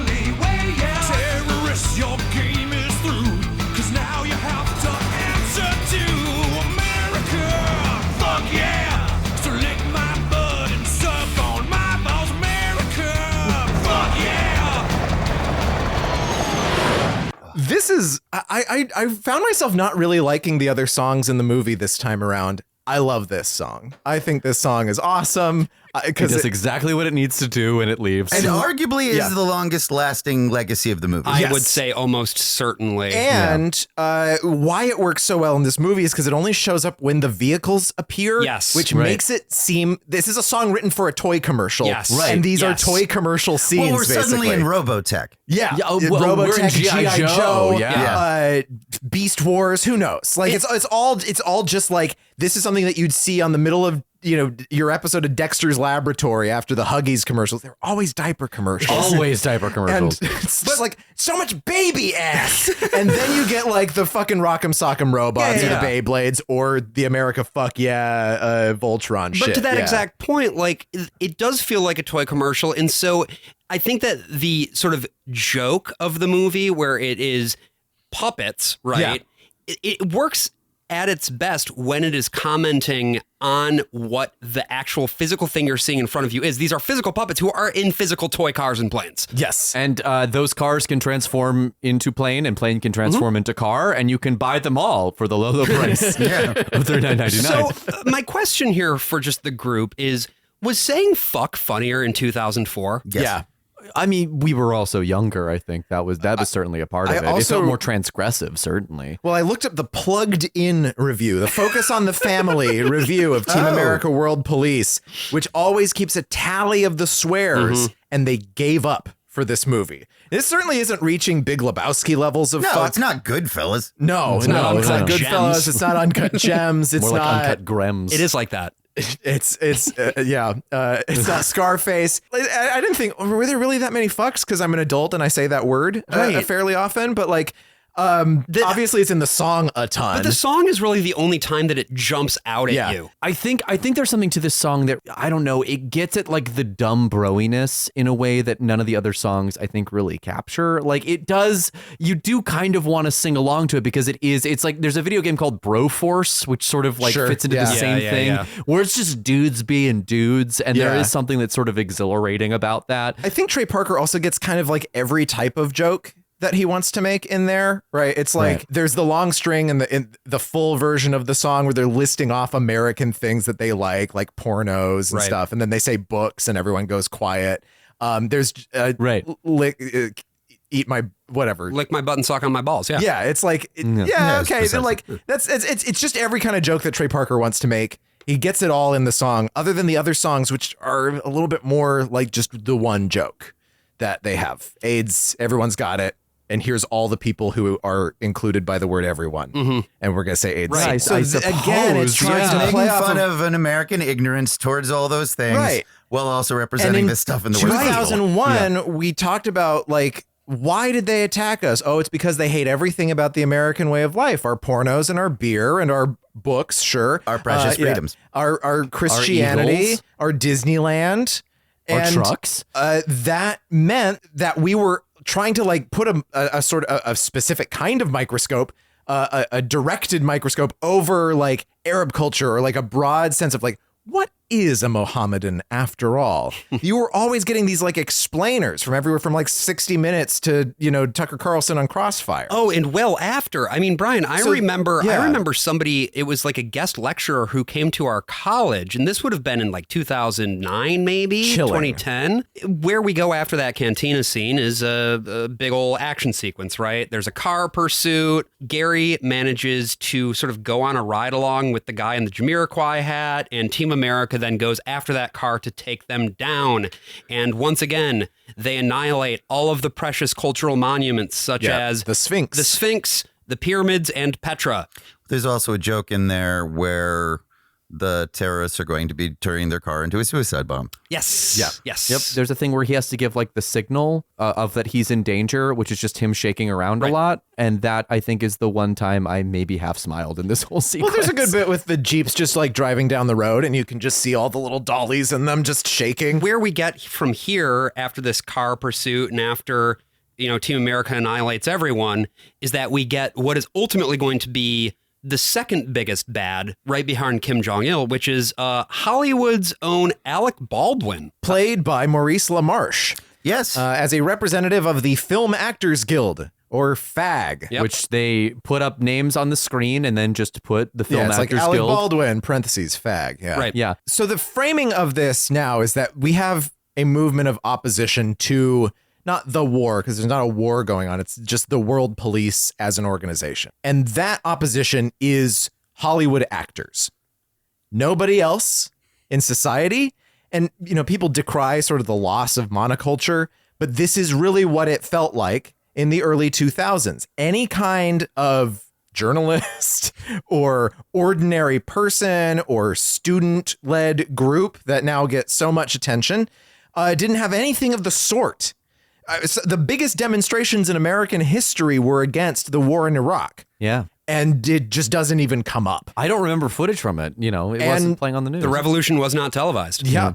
And what it came down to was the only voices you saw speaking out against the war were Hollywood liberals. Right. Michael Moore, the Dixie Chicks. Sean Penn and Michael Moore on the same Oscars. Yep. And Janine Garofalo, whose career fucking just got blown all the way back to the Stone Age because of her attitudes against the Iraq War. And I actually have a quote here from an LA Times article that they wrote.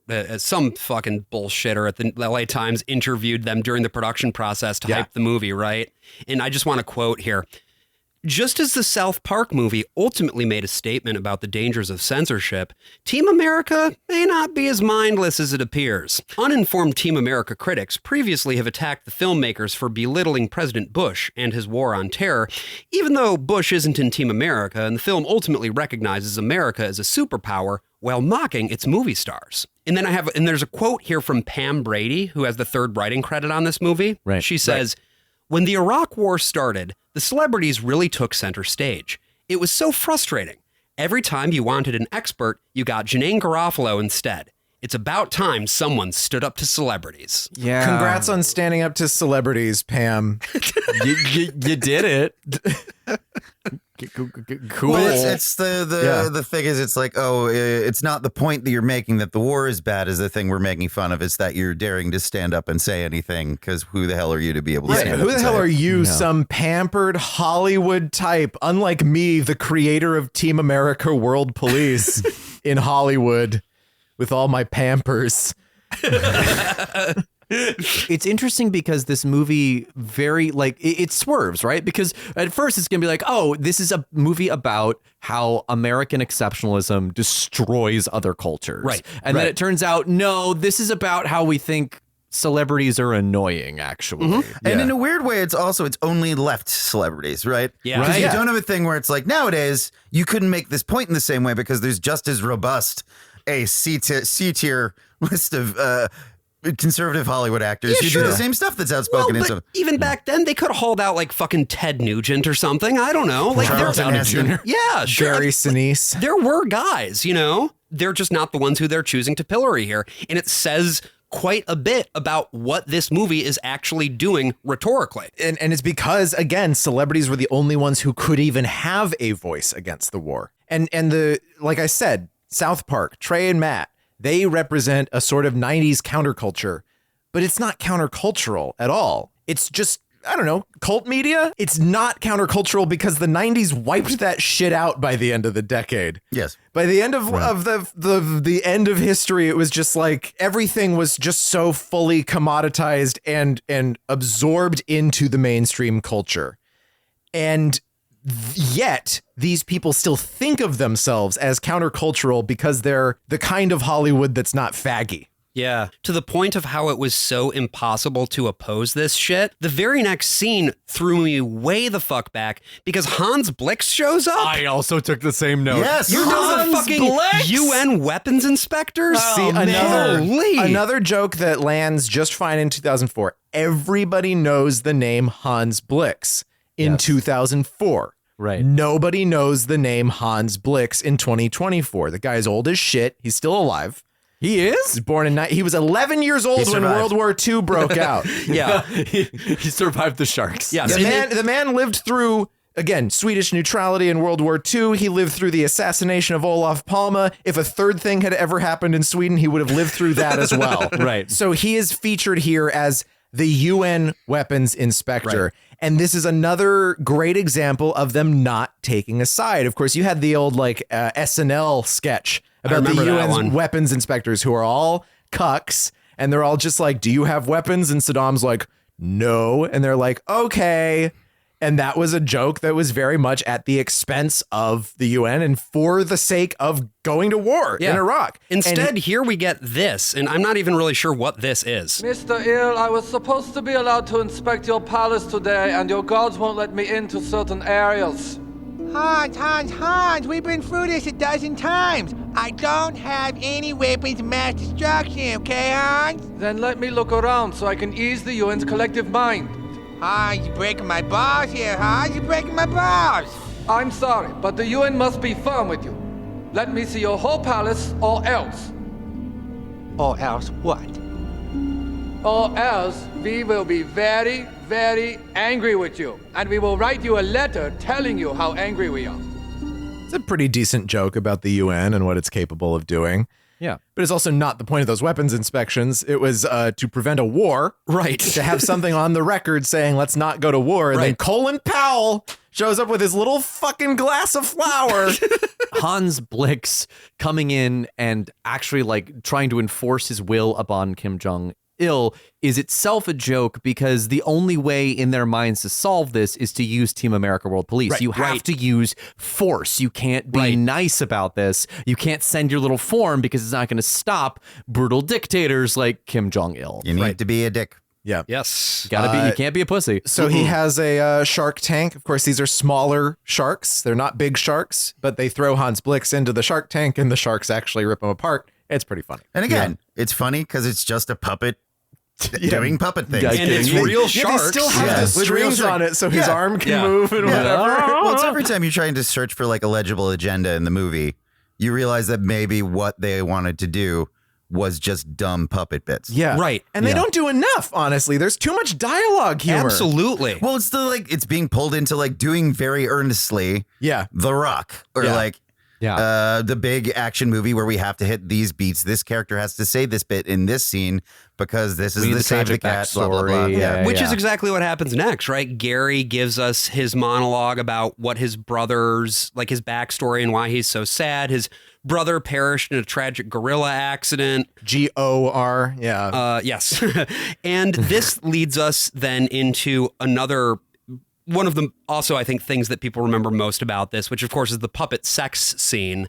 Right. Two different versions of it. We have the theatrical cut and we have the uncut version. Right. Yeah. The uncut version was very specifically calibrated to give the movie an NC-17 rating so that they could cut things out. It's not even well edited. Nope. It's paced somehow worse than the rest of this movie is. And it involves, for instance, a scene of what's her name shitting in his face. Right. That part gets cut so that they can do the puppet sex scene. This the is Animaniacs rule. It's a scene designed specifically for an audience of like 13 people, and it's the MPAA ratings board. And this was like a third of what the movie was sold on. Absolutely. Yeah. Right. Was like, you're not going to believe what this is. Yeah. And then watching it today, the joke of it just being two Barbie dolls being like smacked against each other. Like wet noodles. But I remember as a kid watching this and being like, it just went on for so long. In my head, it went on for like ages and eons. But like, because you were watching it with your parents. I was. Yeah. So it just became like this very. We'll get back to that in a second too. But like, it was just this sort of like very visceral thing of like, I can't believe I'm seeing puppets do this, and now it's pretty tame, honestly. And like 90 seconds. Well, we get a few more like plot beats here. There's a very impressive set piece in Panama where they explode the canal. It's super Bruckheimer shit, you know? It's just big disaster, all of these puppets just sort of stiffly washing away. But, you know, this raises the stakes, right? Because now Alec Baldwin and the FAG are continuing to mount a protest in spite of this obvious aggression by the terrorists. And things just keep getting worse, you know? Fucking Michael Moore shows up, and he just loves eating. He sure does. Hey, guys, did you know that Michael Moore's a fat guy? This is all because of just a petty feud that they had with Michael Moore based on the film Bowling for Columbine, which Trey Parker and Matt Stone are both in and are featured in. And there's a cartoon that happens after their interview that is it done in the style of South Park. Okay. But it was not done by Trey Parker or Matt Stone. And so they're just that's what they're mad because that's what they're mad about. It's an earnest interview because is it Matt Stone who went to Columbine High School? Matt Stone went to Columbine. Yeah, actually went to that high school. Yeah, because he's from Littleton, right? But then Michael Moore is also just the guy who is rushing at this point to get Fahrenheit 9/11 out in theaters in time for the election. He's trying to time it specifically for that reason. It came out over the summer, I believe, and made a lot of money. Yeah, much more than anyone was anticipating. It's the highest grossing documentary of all time. It was a huge deal. It was a big pop cultural moment. Michael Moore also, when he won the Oscar for Bowling for Columbine, said, "Shame on you, George Bush," and got booed by everyone, who then gave Roman Polanski a standing ovation later on in the same ceremony. And yeah, the anti-war protests are what's wrong with Hollywood. Fuck out of here. So just that's the joke. That's the whole joke. Yep. We sure hate Michael Moore. Okay, so I want to just sort of get us through the next little bit here, right? Because there's some more plot, so there's more action. Kim Jong-il sings about how lonely he is. Which is actually, unfortunately, I think, otherwise beautiful song, if not for the horrible racism. I don't think so at all. I think it's he just says, "I'm so lonely." That's the whole joke. It's a song that you give a character that you're going to give some more development to in a couple of scenes. And then they just don't. And it's just like, here we go. It's just a song that has a lot of L's and R's that they can flip because it's funny. Yeah, and they also are retreading the Satan song from Bigger, Longer, Uncut, which does it so much better. Infinitely better. Up there is delightful. At this point, Gary is so down on his luck. He's so despondent. You know, he's hit rock bottom and he's at this bar. And this fucking drunk guy comes up to him and starts talking about the nature of the world. And this is important because this monologue is going to pay off at the end. Hey, weren't you the actor in that Broadway show? Hey, yeah, it is you. Do that scene where everyone gets AIDS. I don't act anymore. I gave that up. Oh, come on, man, just a scene. I said get away from me! I'm completely lost! I've hit rock bottom. Easy, whoa, you gotta calm down there, Chuck. I hurt people. I'm a dick. Well, being a dick ain't so bad. See, there's three kinds of people. Dicks, pussies, and assholes. Pussies think everyone can get along, and dicks just want to fuck all the time without thinking it through. But then you got your assholes, Chuck. And all the assholes want us to shit all over everything. So pussies may get mad at dicks once in a while because pussies get fucked by dicks. But dicks also fuck assholes, Chuck. And if they didn't fuck the assholes, you know what you'd get? You'd get your dick and your pussy all covered in shit. All right, that does it. Get out of here, you drunk lowlife. And then, of course, this carries on to the scene in which he keeps puking. Big visual gag there of puking for 5 minutes. It's a great visual gag because it's also like showing their hand with the special effects department because it's like the hose is running out of stuff and it's sputtering. Yeah, and how it makes the puppet shake. Yeah, it sort of shoots him back. It's sort of like in the movie Sanjuro, right at the end where they do the duel and he had the one guy just starts bleeding fucking everywhere and you can see the actor almost fall over from how strong the jet is. But again, these are the best gags where it is playing with the physical elements of the production. Well, I will say the writing in that bar scene was pretty funny. We're sitting here chuckling at it. I was not chuckling for the record. I thought Josh, I saw you chuckling. Yeah. There was a clever bit of craft as well in the old man's monologue because it is the experience of a drunk old guy coming up to you in a bar and telling you, here's what I think about everything. Right. And the fact that they're able to play that in at the end, say what you will about what the opinion actually is, it's a pretty impressive bit of craft. We're moving on now to the big meeting of the Film Actors Guild. Yeah, and so they basically are like the UN? Yes. It sounds like this. My fellow actors, we live in a dark time. The world is becoming more and more violent, and the idiots in charge are making it worse. What the world needs is an international advisory committee who truly understands global politics, namely us. The time has come for us to start using our acting talents in a different way. Yes, we can use our powers to change the world. We will persuade everyone to drive hybrid cars and stop smoking. If we focus our acting on global politics, we can change everything and stuff. As actors, it is our responsibility to read the newspapers and then say what we read on television like it's our own opinion. Matt Damon. It's just the Timmy joke.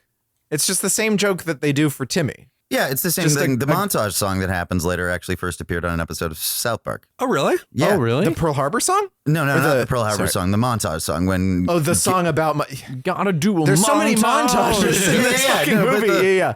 The montage song. Yeah. Which is also true of Top Gun and Pearl Harbor, I would say. That's true. Movies riddled with montages. The line that gets me is like the things that we read in newspapers and then regurgitate them as if their own opinion. I remember this being huge during this time. That nobody had it. If someone was against the war, against America in any way, is just because it's what they heard on TV and were regurgitating it. Now it's TikTok. And now it's TikTok, right? It's the same fucking strategy. Right. But it is also like the thing you heard on TV was the opposite of that. So if anything, like they were forming an opinion that was anti like what they were hearing in the newspapers. Right. And the other thing, too, is, it presumes that one cannot come to a logical point from actually researching. Right. And having any sort of like principles even there's also just a matter of confusion that I think like better dramaturgy can make the joke funnier, where there is no UN and it's just FAG operating as like the delegation body. Sure. Because they're turning FAG into, if not the UN, then at least the Rescue Aid Society. This coming up in the third act of the movie is like, what are we even? This doesn't even need to be here. Why isn't it far? Why isn't it just George Clooney and Tim Robbins or whoever dealing directly with Kim Jong-il? And of course, his grand plan, Kim Jong-il's grand plan, is to explode everything everywhere across. All at once. Yeah. This is a thing that Americans really believe. Absolutely. And maybe still do. About Kim Jong, about Kim Jong-il, Kim Jong-un, the whole Kim all of North Korea is set for like world domination rather than just a country that's trying to do its own fucking thing. It was just like Saddam.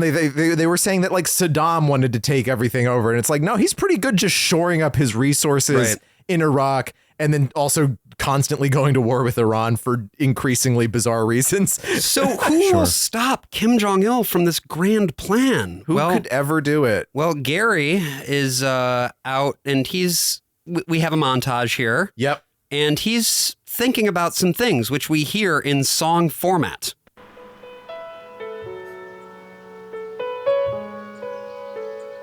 I miss you more than Michael Bay missed the mark when he made Pearl Harbor. I miss you more than that movie missed the point. And that's an awful lot, girl. And now you've gone away. And all I'm trying to say is Pearl Harbor sucks. And I miss you. I think I only watched Pearl Harbor, or wanted to watch Pearl Harbor. My entire awareness, I guess, of that movie was because of Team America World Police. I'm pretty sure. But I learned that it was bad because I watched Team America, and then I finally watched the movie, and then it was bad. Yeah. So from the other perspective of going and having seen Pearl Harbor, Sure. And sit through that and be like, where they have John Voight as FDR hoist himself up from his chair in an impassioned plea. Yes. And that also. Anyways, so having sat through that 3-hour thing, to then have this is I think the second largest laugh I got out of the movie. Yeah, I thought I was gonna laugh this much at the puppet sex scene, but it's a song that's just doing a montage of making fun of Pearl Harbor. Well, it's good because like the song is just sort of under everything, like the Freedom Isn't Free song. So you're not necessarily paying attention to lyrics at first, and then you're like, what are they? What did he just say? Talking about? Because you're just looking at the little doll on the little remote control motorcycle. And the joke that I love the most is when they pull in towards the doll too fast and knock it over. It's so much funnier because it can't help but be 3 pieces of plastic on a remote control. And this is shot on film. The DC sequence was all shot on video camera. This is shot on film like the rest of the movie. Anyway, they had permits to shoot out here. The other thing that's so dated about the song, other than just being about a movie that no one has thought about except for us over the last 30 years. Episode 64 of The Worst of All Possible Worlds for more. We will never forget. There's a whole bit in the song about how Ben Affleck sucks as an actor and how Cuba Gooding Jr. is a better actor than Ben Affleck. And that's just not true. That is something history has shifted on that matter. It's a joke that makes sense in that period of time because we're also in peak like Geely. So everyone, I mean, the joke about like Good Will Hunting was like, oh yeah, Ben Affleck was also there. Yeah. Right? It was just Matt Damon. Matt Damon's the brains behind he co-wrote the fucking thing. No, I know. Right? Yeah. Like, no, it's all Matt Damon. It must just be these other guys. Ben Affleck just happens to be there and we hate him. And it's like, no, he's actually quite a good actor. Especially now, he's quite a good actor. And Cuba Gooding Jr. was never a good actor. Wow. Shots fired. Yeah. So Gary goes back to Mount Rushmore, which has been bombed out at this point again by Michael Moore, because pacifists are inherently on the side of the terrorists. Yes. And this is not presented in a sardonic way like the destruction of Paris or Cairo or whatever. It's just Michael Moore is on the side of the terrorists. Yep. Well, it's also that Alec Baldwin et al. Have been, the wool's been pulled over their eyes by him. By Big Korea. Yeah. And they're acting what they think is an intelligent manner, but they are the puppets. Huh. Whoa. It is. Whoa. They do call Michael Moore a giant socialist weasel. It's just like, yeah, man, we get it. You have your beef with Michael Moore. It's fine, dude. So Gary has to suck Spotsworth's dick in order to save the world, I guess. Yeah, he has to prove that he's loyal and that he won't leave What's the joke here? Well, the joke is it's just taking this. Again, like the guy eating his own face should have been the joke that gets a payoff. Instead, it's another throwaway line that then gets it like, well, I really don't trust you anymore, so you have to prove it by sucking my dick. I don't want my dick sucked by a man. You don't want to do it, but it's how you're going to prove your loyalty to me. But he like actually means it is the joke? Yes. Like it doesn't really do anything for him other than proving the loyalty. Nor is it implied he is enjoying anything. No, nor is it implied that a blowjob is even happening. Okay, so this is our theory. Okay. So what I find funny is when Gary goes down out of frame, you still see Gary's wires. Yeah, it's like a close-up on his wires. Right. Yeah. But they don't move. No, not at all. So and we saw how vigorous the previous blowjobs work in this world. Gotcha. So the implication is that he's kneeled down, placed the penis in his mouth, and they're both just standing there not moving. Okay. For a while. See, that would have been funnier if it was shown. Where I thought this scene was pretty funny. Still, he comes back up. You need to do something with cum. There needs to be cum. It either needs to be he gets up and he wipes the cum off of his face, and it needs to be there, or the moment that he slowly opens his mouth in the conversation they have, it all dribbles out. That pours out of his mouth. Actually would have been pretty amazing. That would have been but funny. Maybe it would have been too far for an R-rated movie. I think the third option I would say is he comes back up and his hair is blown back and he's like covered in jizz, right? So it's like he's got frosted tips. But it's kind of like an airplane when he's got his hair blown back because he's been sniffing so much glue. I was thinking Scary Movie 2, which also does a violent bazooka-like cum shot scene. Well, I would just like to chronicle just some of Brian's references in this episode, shall we? Okay, we have Scary Movie 2. Yeah, right. The second one. We have some of them that I actually don't even know.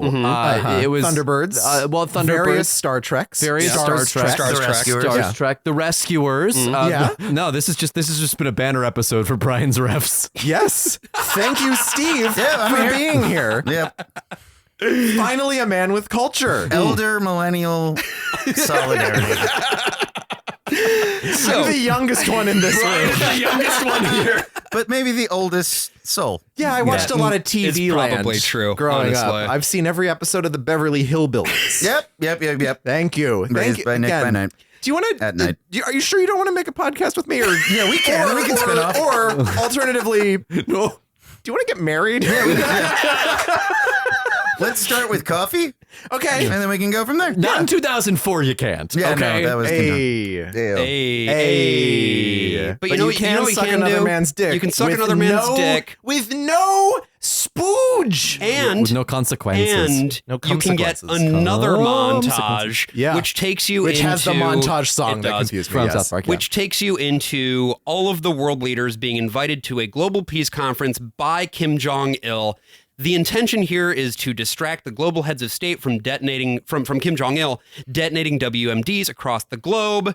And we get one more Star Wars reference for the road. Gary shows up at the conference wearing Luke's hood from Return of the Jedi. That's right. Yeah. Right. And now it is time for all of the celebrities to fucking die. Yeah. The whole last segment of the movie, it's sort of like in Get Out, where it's like, okay, now we're going to spend 15 minutes killing all the white people, and it's a lot of fun. And this whole movie is really building to the point of, and this is the South Park thing where it's like, oh, we're taking both sides and kind of hitting somewhere in the middle. It always leans in some direction a little bit more than the others. Yeah. Right. And here you just get the cathartic violence of watching celebrities get killed. And that's the joke. Really gruesomely. Yeah, Like as they're gruesomely, like more gruesomely than anyone else. And also, Yes. if you read some interviews with Trey Parker and Matt Stone at the time, they're killed so viscerally in a way that even they're kind of surprised by it. Yeah. In terms of like, we're intentionally going so far over the top, and this is what we're allowed to get away with. Yeah. Right. So that they would, it's the same thing with the sex scene, right? They wanted to push it as far as they could so then they could have to cut back. But they could cut things I don't back. think they cut any of the violence. I think that the sex scene was calibrated specifically to be the one thing that the MPAA focused on, and then they wouldn't have to worry about anything else. Well, they never got a single note about the violence from the MPAA. Yeah. Right. So I want to talk just very briefly here about what point this is actually making. Yeah. Because I think it's very easy to take the coward's way out here and be like, well, it's just a laugh. Like, sure. But I think that the real point that they're making here is that violence itself is something that is both inherent and necessary to this world. That conflict is something that is endemic to people and the way that people interact with each other. And therefore, there are some problems that can only be solved with violence. They must be solved with violence, particularly when you are dealing with people like, quote unquote, the terrorists, right? Yeah. And that for a privileged class such as actors to basically protest that violence is not just out of touch, but it's inherently anti-liberatory.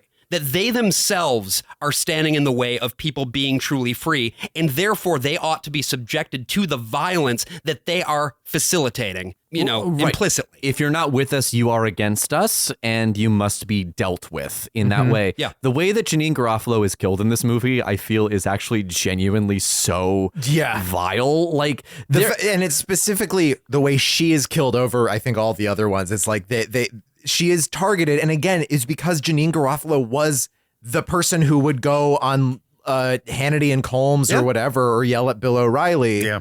Pam Brady talked about her in that LA Times article. And Janine right? Garofalo, like, she's just the real deal, dude. She doesn't even have a fucking smartphone. She doesn't have the internet to this day. Like, or email. She's such a weird lady. She does I've met everything her. just like, she's just cool. I like her a lot. And she took a principled stance. She made sure to drive that home every single day, and she was targeted for it. Yeah, and history proved her right too, right? And that's what makes this whole last segment just so like skeezy to me. Yeah. I mean, it is briefly saved because they release Kim Jong-il's panthers and they're just cats. Little kitty. We go back to, if you were making a movie about puppets doing puppet things that you're then playing around with them being puppets, oh my God, is it a joy machine? Yeah. Yes. And then you put everything else around it, and then we get It's off the track. best joke in the whole movie for me. And these little kitties, and they have the full-on sound effects that are dubbed over their like meows. Well, they're not even panther sounds. They're like lions. Yeah, they're lions. Yeah, lion oh noises. my God, Really it's good. It's really, just really good. great. And then you can see like the fear and terror on the marionettes' faces. And it's just like a little black cat sniffing them. This is a good moment for a tangent. Yeah. I enjoy that the Sean Penn puppet, the version of Sean Penn it appears to be, is the Sean Penn that appears in the film adaptation of David Rabe's Hurly Burly. It might be Woody Allen's Sweet and Lowdown. Okay. It might be Sweet and Lowdown, but in my heart of hearts, it's him as Eddie Hurly-Burly. and Hurly Burly. Good eye. And that, again, these are the things that are like funny. There could have been a whole thing about like New York actors versus LA actors, a very real rivalry that exists about like who's the real deal and who's not, and how they use actors for the spy agencies, but then these actors are a bunch of fags. None of that ever comes up. You know, the most they ever really get into something kind of niche is when a guy says that like he was raped by the cast of Cats. Well, specifically, it was Mr. Mistopheles. Yes. Which, again, going into things that seemed novel satirically at the time, we were in a pre Tom Hooper Cats world. Yeah, more right. And more, this was a stage show that had been running in New York for a very, very long time. Bright colors, nonsense, people in tights, you know. They did like ads for like buckling up in your car so you don't die, but with the cast of Cats all telling you. So this was a thing that was known. Cats had been touring for a long time. It was like the hot ticket to go to. Like it was very culturally significant, but it wasn't the nightmare of Tom Hooper's version yet. It was a different nightmare. Other kind of nightmare. Trevor Nunn's nightmare. It was Trevor Nunn's nightmare. But you know, another nightmare that we get here is Alec Baldwin's speech that he gives to all of these assembled actors, right? And again, this really drives home, I think, the point about what Parker and Stone think that violence is. We are here to usher in a new era without violence. By following the rules of the Film Actors Guild, the world can become a better place that handles dangerous people with talk and reasoning. That is the fag way. One day you will all look at the world us and applause and hold for applause. Wow, good going, fag. You really made the world a better place, didn't you, fag? Yes, Alec Baldwin. Too bad there won't be a world raft. So, you know, on the one side, you don't want to be the kind of American who is not reading books and just looking at pornos and drinking beer all the time, but you certainly don't want to be a fag.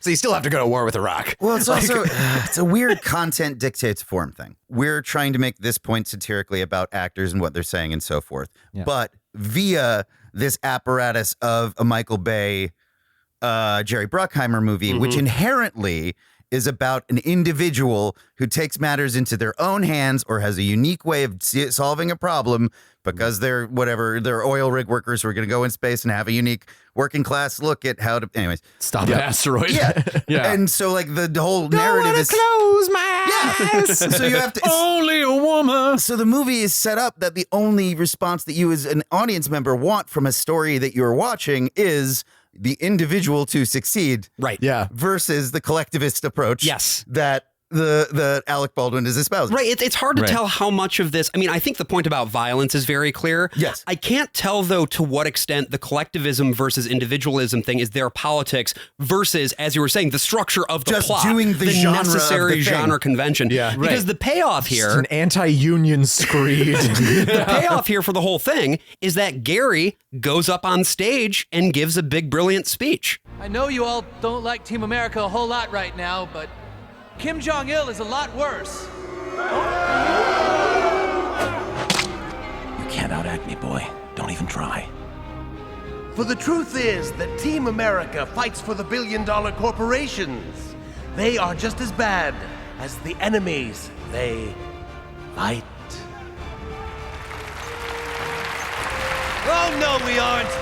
We're dicks. We're reckless, arrogant, stupid dicks. And the Film Actors Guild are pussies. Oh. And Kim Jong-il is an asshole. Oh. Pussies don't like dicks because pussies get fucked by dicks. But dicks also fuck assholes. Assholes who just want to shit on everything. Pussies may think they can deal with assholes their way, but the only thing that can fuck an asshole is a dick with some balls. The problem with dicks is that sometimes they fuck too much, or fuck when it isn't appropriate. Yes, Gary, yes. And it takes a pussy to show them that. But sometimes pussies get so full of shit that they become assholes themselves. Because pussies are only 1.5 inches away from assholes. I don't know much in this crazy, crazy world. But I do know that if you don't let us fuck this asshole, we are gonna have our dicks and our pussies all covered in shit. Going back to Mr. the point Holland's from way back. Yeah. This of the both sidesism in the movie, this gets articulated like this. Yeah. And everything that's anti this is left to visuals of puppets with their mouths open in terror at the destruction around them. Without any cum in them. Yes. Yes. True. Very important point. It just doesn't end up, the scales don't equal out. I do also, to go way back a little bit further, this is just the final speech from Lysa Strata in a way, like where she that is a long way back, Brian. She walks through the whole like structure of the Peloponnesian War using a woman's nude body as a map. Oh, This sure. is a thing that it's an ancient Greek I'm adding comedy this to the by list of Aristophanes. references. Okay, Aristophanes. I watched a lot of TV Great. Land growing up. You know, they're always playing the wasps. You know, The like frogs. Yeah. Frick-a-kick. So Colax. That's the sounds they make. That is the sure is. That's what they do. But like, this is part of what Parker and Stone have been able to tap into, because you know, most comedy in the Western tradition is like Roman style comedy. You have stock characters, farces, a lot of people coming and going, and things happening that way. And they're always at their best by just following a single thread and going through it. Makes it very adaptable to whatever happened last week.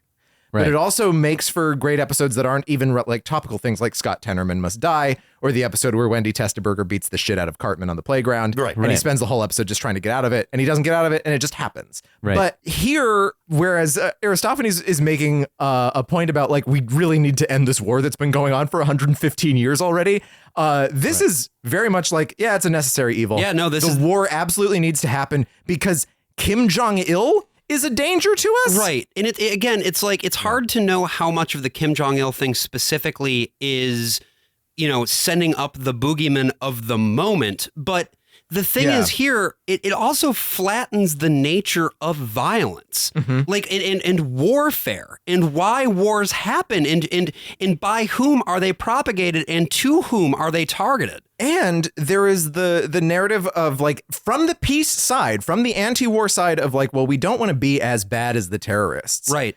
And not entertaining the fact that we're actually like worse. And like the absolute scale of destruction is so much higher from the U.S. side of things than anything that Osama bin Laden did. Of course. And you can pull this right forward to what's happening literally right now in Gaza. You can take the dicks, pussies, and assholes argument and apply it to Hamas, right? That they're the assholes and the IDF, they got to be the dicks. Do they do too much? Do they commit the occasional war crime? Maybe. But at the end of the day, they're the ones who need to be like the strong arm that is upholding civilization, and all of the protesters up at Columbia or whatever are the pussies. And it tries to thread the needle a little bit by saying, well, the pussies are there to tell the dicks maybe that they need cool to, it. that they need to stop fucking the assholes a little tiny bit. It is a metaphor that when you hear it in context are like, well, I guess I can kind of track the through line of that, but it's only with the worldview that something has to get fucked. Yeah. Okay, we have the benefit of hindsight. It's been 20 years and we won both those wars. That's a good point, Brian. That is true. Oh, yeah. And North Korea hasn't taken over the world because we also went to war with them 10 years ago and stopped their desires of WMD accumulation. World domination, Yeah. Yeah, that's what happened. Absolutely. We were totally right about all of this, and it's fine. It's been interesting to see, on occasion, Trey and Matt like doing an episode of South Park that's like, we were wrong about this thing. Yeah, well, Man Bear Pig. Obviously, Man Bear Pig being the best example of it. And then just kind of going back because they don't care anymore. Oh, it's the joke that I think was this last season. That's amazing. So the young African-American kid's name has been Token, right? Right. And this season they go, come over here, Tolkien. And it's like, Right. Wait, what? Your name's always has been. Where it's them like retconning the whole thing in. But it doesn't erase the original intention and the original joke. And like, but they want to so bad because like this is what's so interesting to me about Stone and Parker in general, right?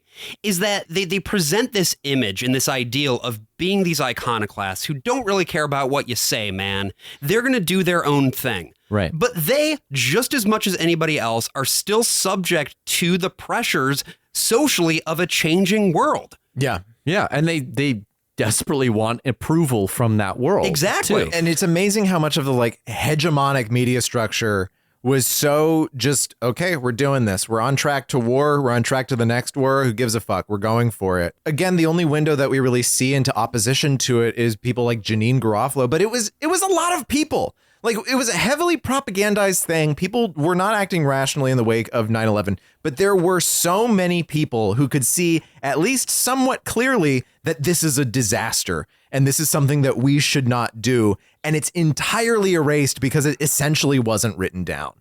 Right. And the big cultural artifacts that we get are things like Team America World Police, which at its time is seen as like a liberal skewering of conservative politics, while also getting some digs in at the actors. One of the only critics who I think saw it for what it was Roger Ebert. Yeah. And he said, I'm more just offended it doesn't say anything. Yeah. Do you know how much he must have hated that movie to give it as low a rating as he did when it has boobs in it? The man, even puppet boobs, puppet boobs, man. The man would give 4 stars, 2 thumbs up of his own thumbs to films if they have boobs in them. Well, Steve, I want to give you 4 stars and 2 thumbs up for coming on our show today. Thank you. It's my pleasure. I will add obscure flavors to anything. Absolutely. Thank you. I think Brian especially appreciated it. Yes, thank God. I'm just wandering through the desert here. If folks want to, follow you around, don't do that. Do not follow Steve around. Well, my normal traffic patterns are. He is your friend. Yeah, so you're allowed he is like a friend in ours. Yes. What should people do if they want to see more of what you do? I'm pretty much at Steve Stout on everything. I am occasionally mistaken for famous hip hop producer Steve Stout. And tagged in things like that, which is very inaccurate and weird. But it happens. But at Steve Stout across everything. Cool. And also, if you've enjoyed this case study in the pop culture of a dying empire, we've got plenty more like it at our Patreon, which is patreon.com/worstofall. So we're coming up on the 20th anniversary of this movie, right? And we are clearly in a very different time than we were back in 2004. Obviously, since comedy does not generally age well. It's illegal now. It is illegal now. You aren't allowed to joke about anything anymore. And it's legal on X, the Everything app. Oh, that's true. That's true. But the time that they're talking about, right, where we could make jokes about things was this period in the early 2000s when we were anti-PC, where we were allowed to say things, man, and like go to those places or whatever. But I mean, It's hard to go back to this now because it's just not our sensibility anymore. And I think we've grown, and Trey Parker and Matt Stone have also grown as storytellers and as joke makers. And as restaurateurs. And as immersive theater artists. They won an Emmy from No Proscenium. And I don't know. Just like the Order of the Golden Scribe and Madness 1917, both shows that I was a part of. I'm not saying I'm why they won. In fact, in one case, I was not part of that show when it won. I thought you were going to say in one case I was part of why they lost. No, we won both times. You blew up Casa Bonita. And look, I guess here's the thing: Trey Parker and Matt Stone will listen to this episode and probably yes, they will. They love us, and they're going to put us in their movie, and they're going to fill us with ham, and they're going to explode us. But I would much rather be a giant socialist pussy than a fucking dick. I'm the worst of all possible AJs. I'm the worst of all possible Brians. And I'm the worst of all possible Joshes. See you next week, assholes.